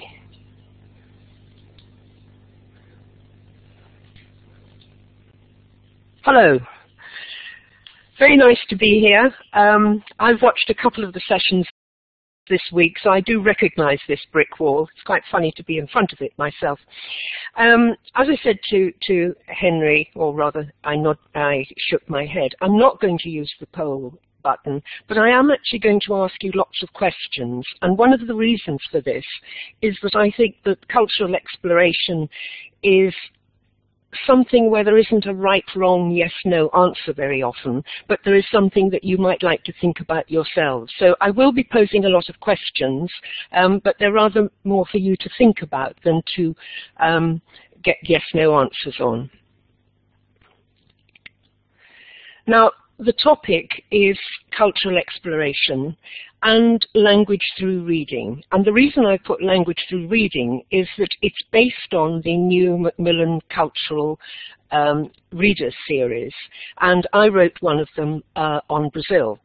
I'm not going to be talking specifically about that reader, but writing it made me think a lot about cultures, my own culture, other cultures, the kind of cultural teaching one might do with one's students in the classroom. And I thought it might be interesting to perhaps share a few questions with you, for you to be able to come up with your own answers in relation to your own teaching environment and context. And this is in the adult section.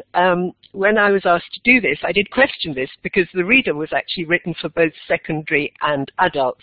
And I was told firmly that it was in the adult section, and that's where it was. But a lot of what I say will be relevant to those of you who are teaching in secondary schools. When I tried to think about the topic and think about the session, I came up with three statements, and I'm going to come back to these again at the end of the session, and you might like to see whether you agree or disagree with them in relation to your own teaching. One is that exploring other countries and cultures often raises awareness of one's own culture and social structures. I don't want to know now, but towards the end of the session, you might like to think about that and see whether you agree or disagree or feel that the statement could be slightly different. It also seemed to me that finding similarities and differences with other cultures in comparison with one's own can be a motivating experience, and it lends itself naturally to discussion and questioning.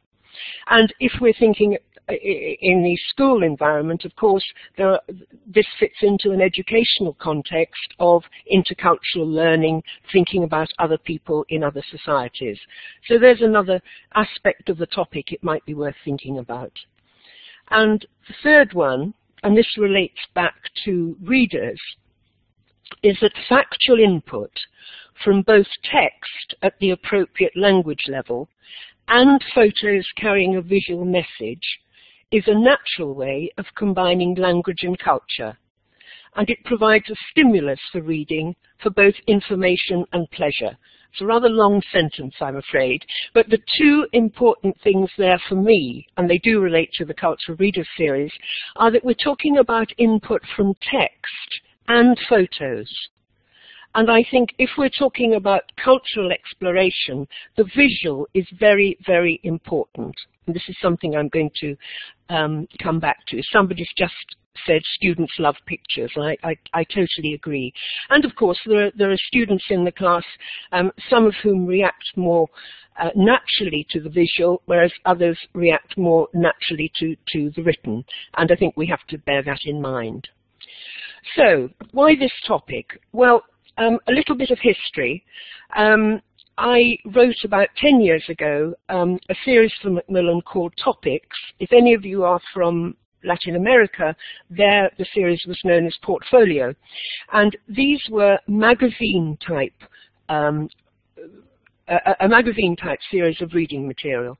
The other thing I did about 5 years ago was work with the Macmillan English campus here on something called Macmillan Culture World, and that was intercultural material. The Macmillan Topics Portfolio series didn't have any strict language grading, Now, a lot of the things I mention, as I said, are not going to have a right-wrong answer, but they're the things that I've had to think about while I've been planning material, and they're exactly the things I would think about if I were teaching in relation to my students. And sometimes, when you have reading material, you might want strict language grading. The Topics Portfolio series didn't have that. They were roughly A1, roughly A2, roughly beginner, roughly pre-intermediate. They had a very strong visual impact, magazine-style material, so the visual was as important as the text. And when planning them, and this is something you might like to think about in relation to your teaching, the pictures, the visual, were just as important as the actual text. They all had outcomes. The input material, the visual and the text, led on to the students doing projects. And I know project work can sometimes be a problem when you're teaching because it seems to take such a long time. So we had mini projects and maxi projects. And they were delivered, this was 5-6 years ago, they were delivered as print materials. The Macmillan Culture World was totally different. It had a digital platform, which I say I've spelt wrongly. Sorry about the missing T. Here we had cultural inputs from people in Britain talking about their own society and talking about all sorts of things and asking questions. And these blended content and language. So we had something where the input was not from text, it was from people talking, a lot of video, and the students used that to produce something themselves. So we had input and output. Now, if we're thinking about reading material, and when I'm using readers in the classroom, it seems to me that there are various things I want to think about as a teacher. Do I want the language to be very clear and prescriptive? Do I want the language prescriptions to be set out very clearly? Or do I want something much vaguer, much looser? How long should a reader be? And this, of course, relates to how I'm going to use it. Am I going to use it in class, or am I going to use it at home? What kind of structure should it have? Should it be divided into chapters, or should it have a loose structure? What about the page content and design, the relationship of text and photos? What types of text do I want in the reading material? What kind of vocabulary and language support do I need? And should there be follow-up exercises? And those are the kind of questions I'd ask myself if I were choosing reading material for a particular class. And they're precisely the type of questions I had to ask myself when we were planning the Brazil reader. There are an awful lot of different aspects of reading which people talk about, and I'm really sorry that I couldn't attend the previous session because this may duplicate some of the things that Ceri said. Obviously, people use reading material in class and at home. Think about where you use it with your students. Some teachers use reading for pleasure, and some teachers ask their students to read primarily for information. Some teachers think it's very important to have reading tasks, you know, pre-reading, while reading, after reading. Is that what you want, or do you not want it? Some people use reading for language consolidation. Some use it to integrate skills, reading with writing, reading with listening, reading with speaking. It can be intensive or extensive. And the reading experience can be individual or collaborative, and it can be used as input for the students to do something else. So the question mark at the bottom right-hand corner is really an invitation to you to think, how do I use reading with my students? Just in one way, lots of different ways, and what is it that makes me decide what will be suitable for them, and what do they enjoy and what don't they enjoy? Because I think, as a teacher, building up one's critical faculties in relation to material is important. And the kind of things that shape one's answers as a teacher are, I think, one's own teaching context. If you're teaching in a school, educational context, maybe there are exams, maybe there are other things that the students have to do. The learner's objectives. If you're teaching adults, I think I've always found it's very important to understand from the adults why they're there. What do they want to learn? Do they really want to learn about another culture, another society, or do they want something that is much more language linked, obviously, for them? What about the time factors? How much time do you have? And how much time do your students have? That, again, very important if you're dealing with adults. They've got time to come to class, but maybe they don't have time to read outside the class. Therefore, if you think reading is important, you're going to have to find time to do it in class. And the whole question of teaching and learning styles. What's natural for you? What's natural for them? So I think when we're thinking about reading material and cultural exploration, we should think about the product we're using for that, but we should also think about our own teaching context. So another thing to think about is that exploring other countries and cultures often raises awareness of one's own culture and social structures. Now, what on earth do I mean by that? Well, it seems to me, and it seemed to me when I was beginning to think about writing this reader based on Brazil, that you can explore a culture as an insider or an outsider. If you think about your own culture, wherever you're from, and I haven't been keeping an eye on the chat box in the way I should, but in terms of where you're from, what are the things about your culture that people from another culture find interesting or strange? And how do you explain that to people from outside? Because this, I think, is what the Macmillan Cultural Reader Series is doing. It's presenting a country, a culture, both to people within that culture and to people outside it. And this is something I'll come back to a little bit later on. So, thinking about cultural identity, sometimes we look in to a culture from outside. So when I was trying to write about Brazil, I'm not Brazilian. I've been visiting the country for 25, 26 years on and off. I know it quite well, but I always view it as an outsider. So I'm looking into that culture from outside. And if you think about your own culture, think about foreigners, people from possibly other parts of the country who come and visit you, what is it about your culture and society that they find interesting or difficult to understand?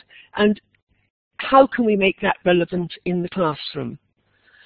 And it seemed to me, when I was thinking about how I approach a culture from outside, I asked myself what I already know about this culture. So if you were using a cultural reader with your students, and the choices at the moment are England, and it is specifically England, something I'll come back to in a minute, not the UK, England, the United States of America, and Brazil. What do I already know about this? And I think if you were using one of these readers with students, it would be important to bring it alive, to talk about the culture and the country before you actually open the reader. So what do they know about this culture? What facts, what opinions can your students exchange about it? What do they want to know about it? Do they want to know a lot of factual stuff? Do they want to know about, somebody's talked about food, somebody's talked about people in England apologizing when somebody bumps into them on the street. So is it behavior that is interesting in a foreign culture? Is that what you might want to bring alive for your students? What's interesting for me about my own culture and what's not interesting for me?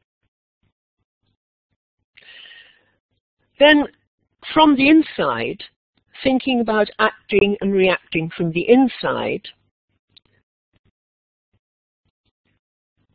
what do you already know about your own culture? I think if any of us have visitors who come and stay with us. Sometimes we're put on the spot when they ask us questions about our own culture. I lived in Oxford for some time, and I used to find that foreign visitors knew far more about Oxford than I did, but they would still ask me very complicated questions. What might I want to know about it? What's interesting? What's not interesting? The interest factor, I think, if we're talking about reading material and cultural exploration, are very important. And what could be interesting to other people? What would other people like to know about my culture? So I think a discussion with your students about culture in relation to their own knowledge and interest, and possible knowledge and interest from other people, is important. And it seems to me that in most teaching, but above all in this, the learner or the reader is the starting point. You don't start with the text, you don't start with the reader, you start with the people in your class about the things that they're interested in, because it's only by understanding those as a teacher that I think one can help them to relate, respond to the text. And you have to decide what inputs they need, what thinking is appropriate, and what outputs are appropriate. Do you want them to do project work? Do you want them to produce something for other people? And above all, if we're talking about cultural exploration, I think you have to define for yourself what is culture. Now, this is something I thought about a lot when I was working on Culture World. And I had to rethink this when I began working on the Brazil Reader. What is culture? Well, for me, and you may agree, you may well disagree, culture is life.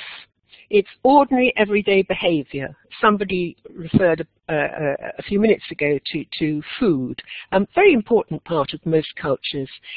And I think culture is also human interaction within specific contexts. And this includes things like body language, the kind of language you use, behavior, bumping into people in the street and apologizing, and so on. So you might like to think about that and decide whether you agree that this is what culture is or can be, or for you, is culture something which I've said it's not. It's not for me necessarily British or United States life and institutions. It's not famous names, and it's definitely not stereotypes. And again, you might like to think whether you agree or disagree with that. Now, that, in a sense, is the point that I was at when I began writing this reader about Brazil. I had my own ideas about culture, but just as when one's teaching, sometimes one's own ideas don't necessarily fit into the pattern, and I'll come back to that in a moment. This is a kind of brainstorming we did when we did the Culture World material. We did a brainstorming about the sort of small C culture, the everyday culture that people might be interested in. And if you were talking, if you were exploring the idea of cultural exploration with your students, you might like to do a brainstorming like this. You might, especially with adult students, you might like to ask them, what does culture mean for you? What aspects of a foreign culture, another culture, would be interesting for your students to explore? So that was just one example, and it does relate to the digital material, not to these readers. So another thing to think about, to agree, disagree with, is finding similarities and differences, that this can be a motivating experience and lending itself naturally to discussion and questioning. So if you are reading or see a photo or a video of something relating to a foreign culture, I think automatically one tends to think, oh, that's interesting. That's how they do it there. That's the same as what I do at home. Oh, goodness, how strange. So I think as human beings, we're very often looking for similarities and differences naturally. And this is something that we can exploit with our students. So I've put some examples of everyday UK culture on screen. It's not very interesting. It's a letterbox, but it's the sort of thing you see in an awful lot of course books. Now, in itself, as I said, it's not very interesting. For me, it's quite important if I want to go and post a letter, but that's it.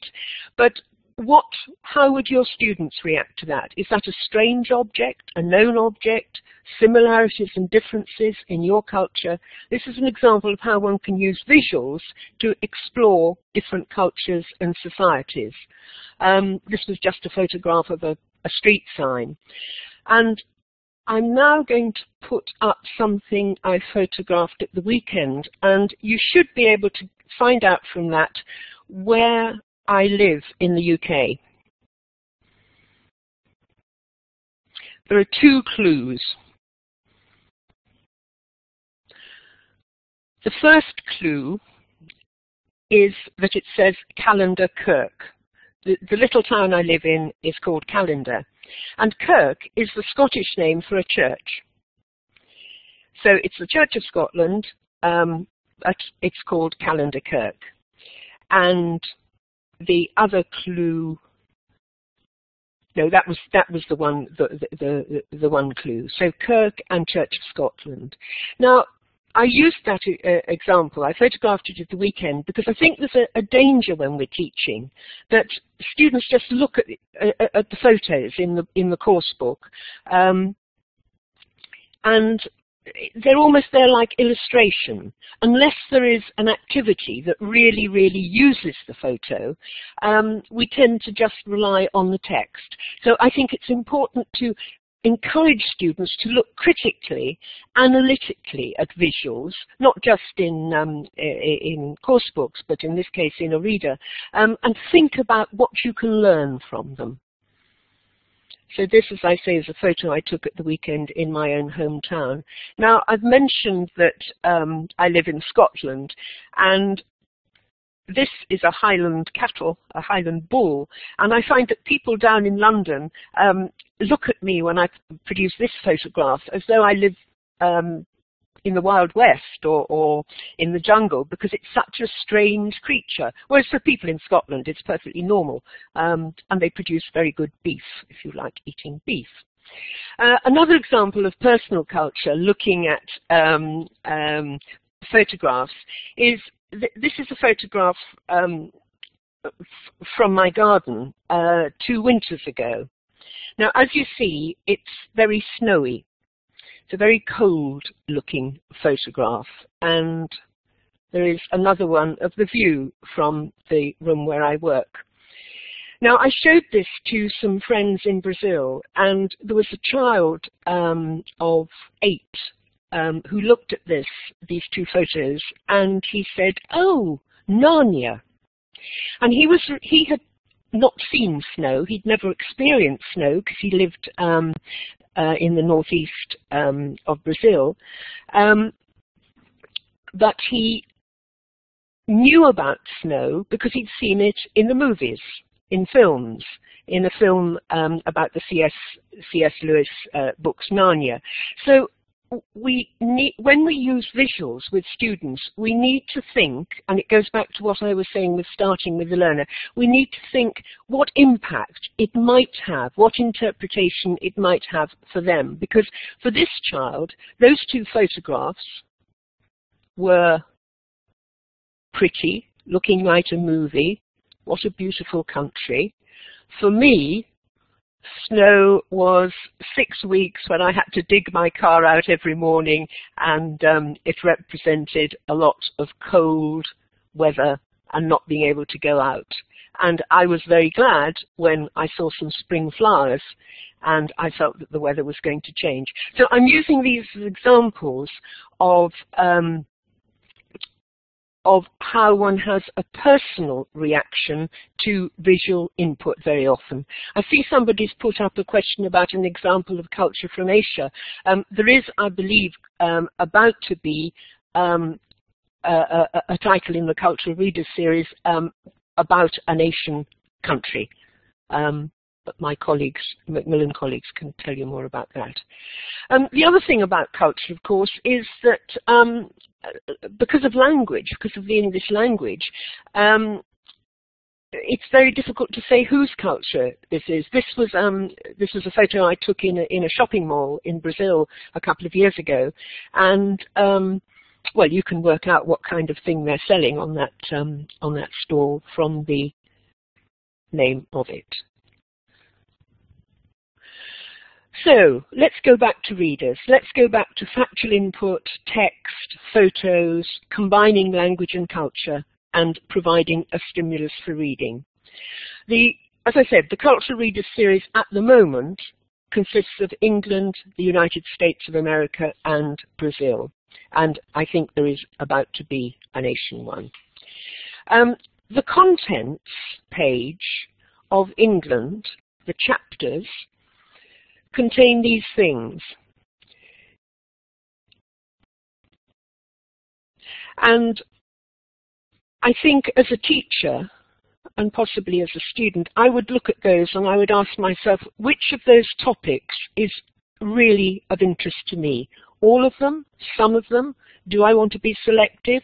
Do I want to encourage the students to be selective? Or do I want them to start at chapter 1 and go through to the end?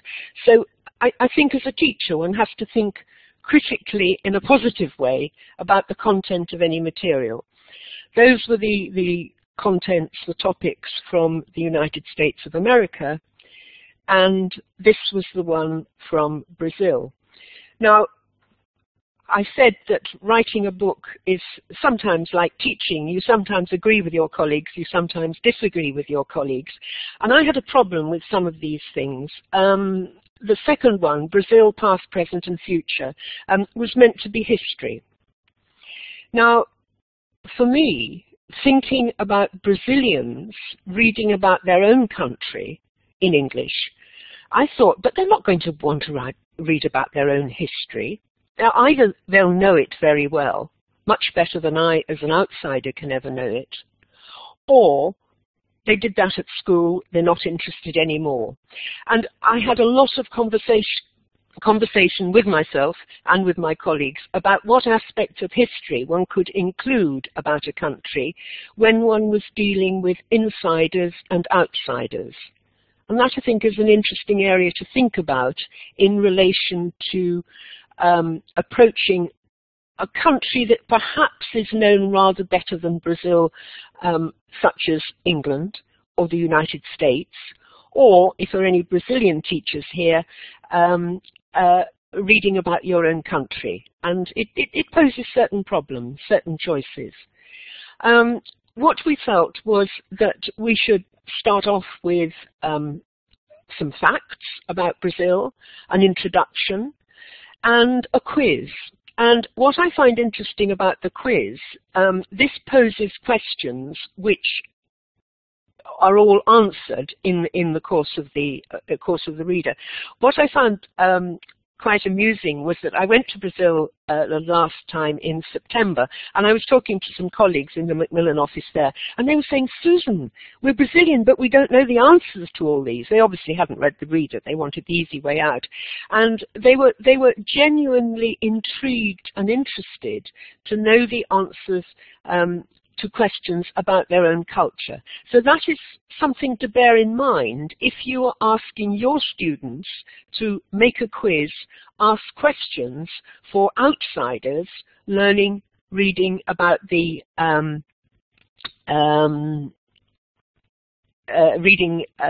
about their own culture. Somebody's put a sensible question, isn't this the case for all topics of Brazilian culture, not just history? Yes, it does seem to me that history was the most extreme one, and I want to show you what I did to go around it.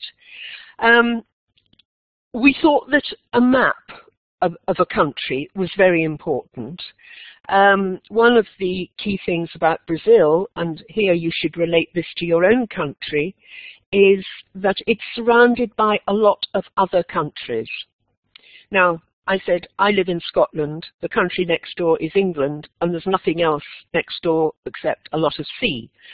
But the fact that over the sea there are countries like the Baltic states, the Netherlands and Belgium, actually is linked with a lot of Scottish history, because that's where the trade was in the Middle Ages, and there's a lot of quite interesting history there. So the physical the physical setting, the physical context of a country is something that you can actually have quite a lot of fun with.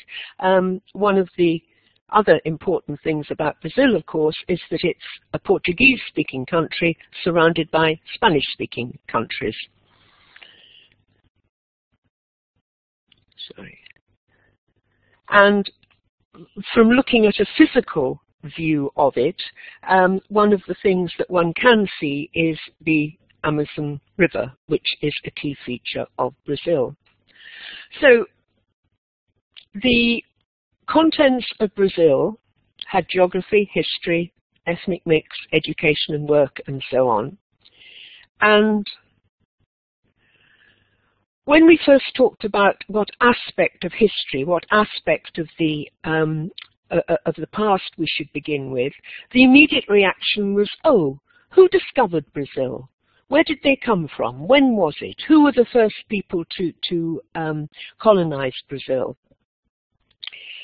And I thought, yes, but that's not very interesting if you're in the country. And I see Julia has mentioned that the next cultural reader is on China, which is great. So there is one on a nation country. I thought it would be interesting to go back behind the colonial period to the real past of Brazil. And there are some fantastic caves and cave paintings which were discovered about 30, 40 years ago and excavated. And so what I did was push the history back to before the colonial period, so that for people in Brazil reading about their own culture, maybe they could find out something that they didn't know. Maybe that there would be something that wasn't the obvious thing from school history books. The other thing that we did was to present text in two different ways. There is the ongoing running text that you can see, and there are information boxes, much more factual language, and at the bottom timelines, which present information in a different way. And I think if you're working with students and encouraging them to have an output, to read something and then write about something, produce something themselves, it's interesting to think about the best way of representing that. Is it through connected writing, or is it through a series of bullet points, a timeline, something much more factual? So different writing styles, different text styles is something that you can explore with your students. Something we thought very important in relation to Brazil was just who are Brazilians? Where have they come from? Where have their countries come from? And one obviously has people who are indigenous to Brazil, but there are an awful lot of people who are second, third, fourth generation from other parts of the world. And there are people from Europe, there are people from Africa, and a lot of people from Japan. And I find it very interesting when I go, especially to Sao Paulo, to the state of Sao Paulo, which has an enormous Japanese population, to see people who look to me, the foreigner, the outsider, Japanese, but are reacting and using body language, which to me is totally Brazilian and very different from the kind of Japanese body language that I would see if I went to Japan. So ethnic mixes in any country, I think, are an interesting area to explore. And there's certainly a huge population from the Middle East in Brazil. We thought that education and work was an interesting topic, more maybe for people outside the country than inside the country. I mean, reading about one's own educational system is not very interesting necessarily, but perhaps what is interesting is what are the key jobs that people now in education are looking for. So we consulted some surveys, and we found that, you know, Mandarin and English are really important, but there are other things too. when you think of most country, the environment, nature are important aspects of the culture, and this is obviously so in a country that has the Amazon rainforest, the Amazon River. But there is a dark side to the environment and nature. A lot of the animals in Brazil, as in other countries, are endangered species.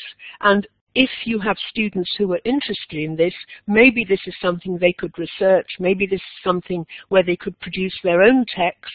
You'll see here the texts are very, very factual. Maybe they could produce their own texts and photos about endangered species in their own environment. Sport. Well, if you think of Brazil, you think of sport, or a lot of people think of sport, but we didn't want to go for the most obvious thing first of all.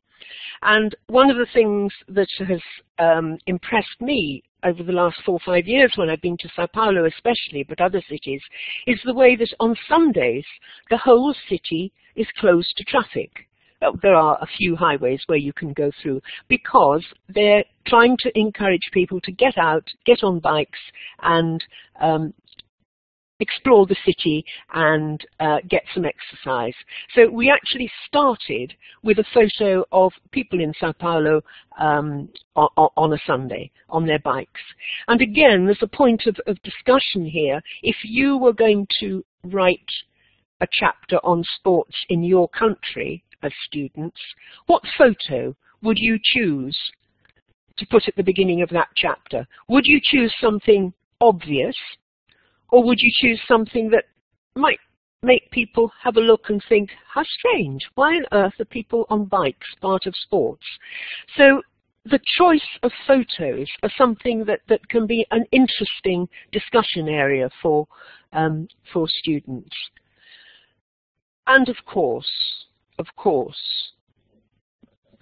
given the year, given next year, 2014, July, is the World Cup, this was a great opportunity to have something about the World Cup cities,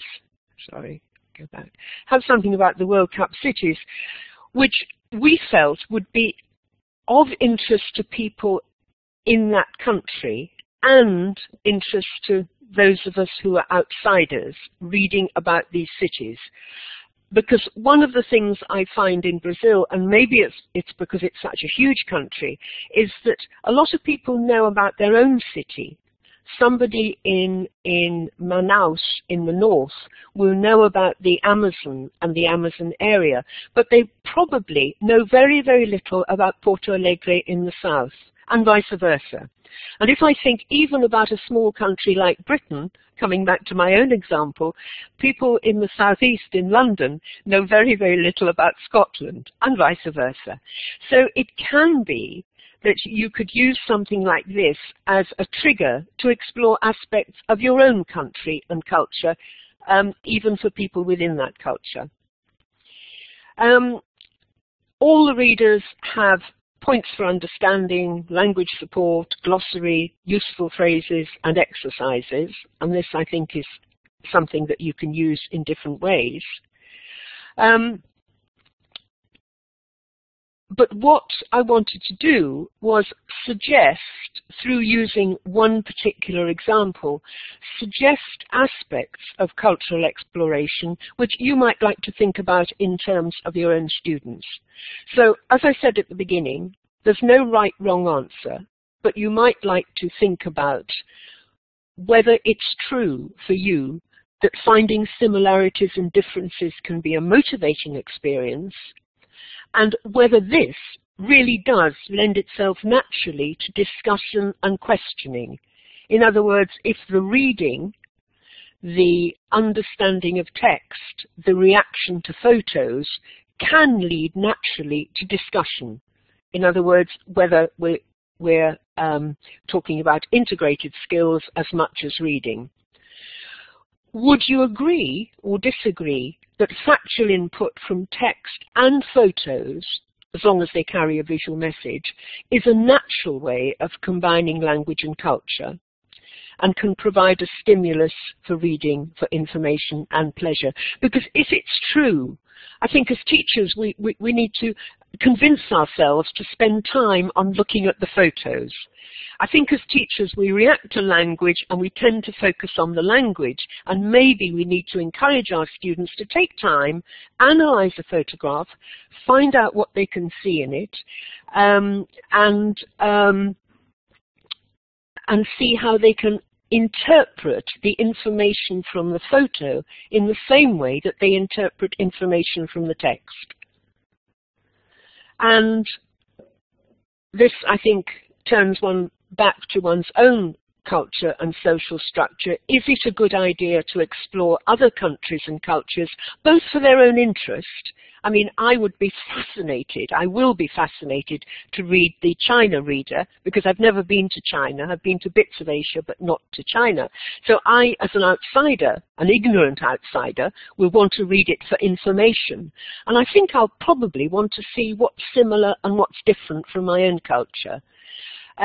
In a country I know rather better, like Brazil, again, I'm looking for similarities and differences, and I'm thinking about what they tell me about my own culture. And just to finish with, I thought that I would leave you with an unfinished sentence. What is cultural exploration for you? Is it something that leads you to other things? Is it simply something that is useful in terms of language, or does it fit wider more widely into intercultural exploration?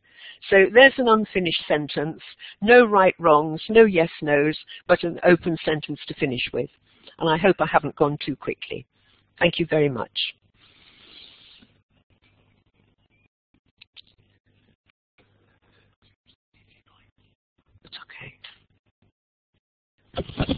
Thanks to Susan for the talk there. I hope you guys enjoyed it.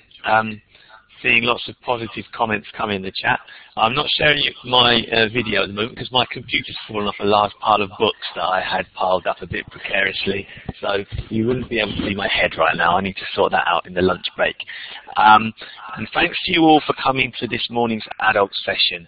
What I want to do quickly now is just share with you the certificate which you're all entitled to for coming along and joining us this morning. So I'm going to just share that quickly in the chat box now. There you have it. So if you want to copy and paste that link into your web browser, and then you can right click on it, press Save As, and then print off a copy, and you just need to add your name and signature at the end of that process, and then you've got it to keep. I'm going to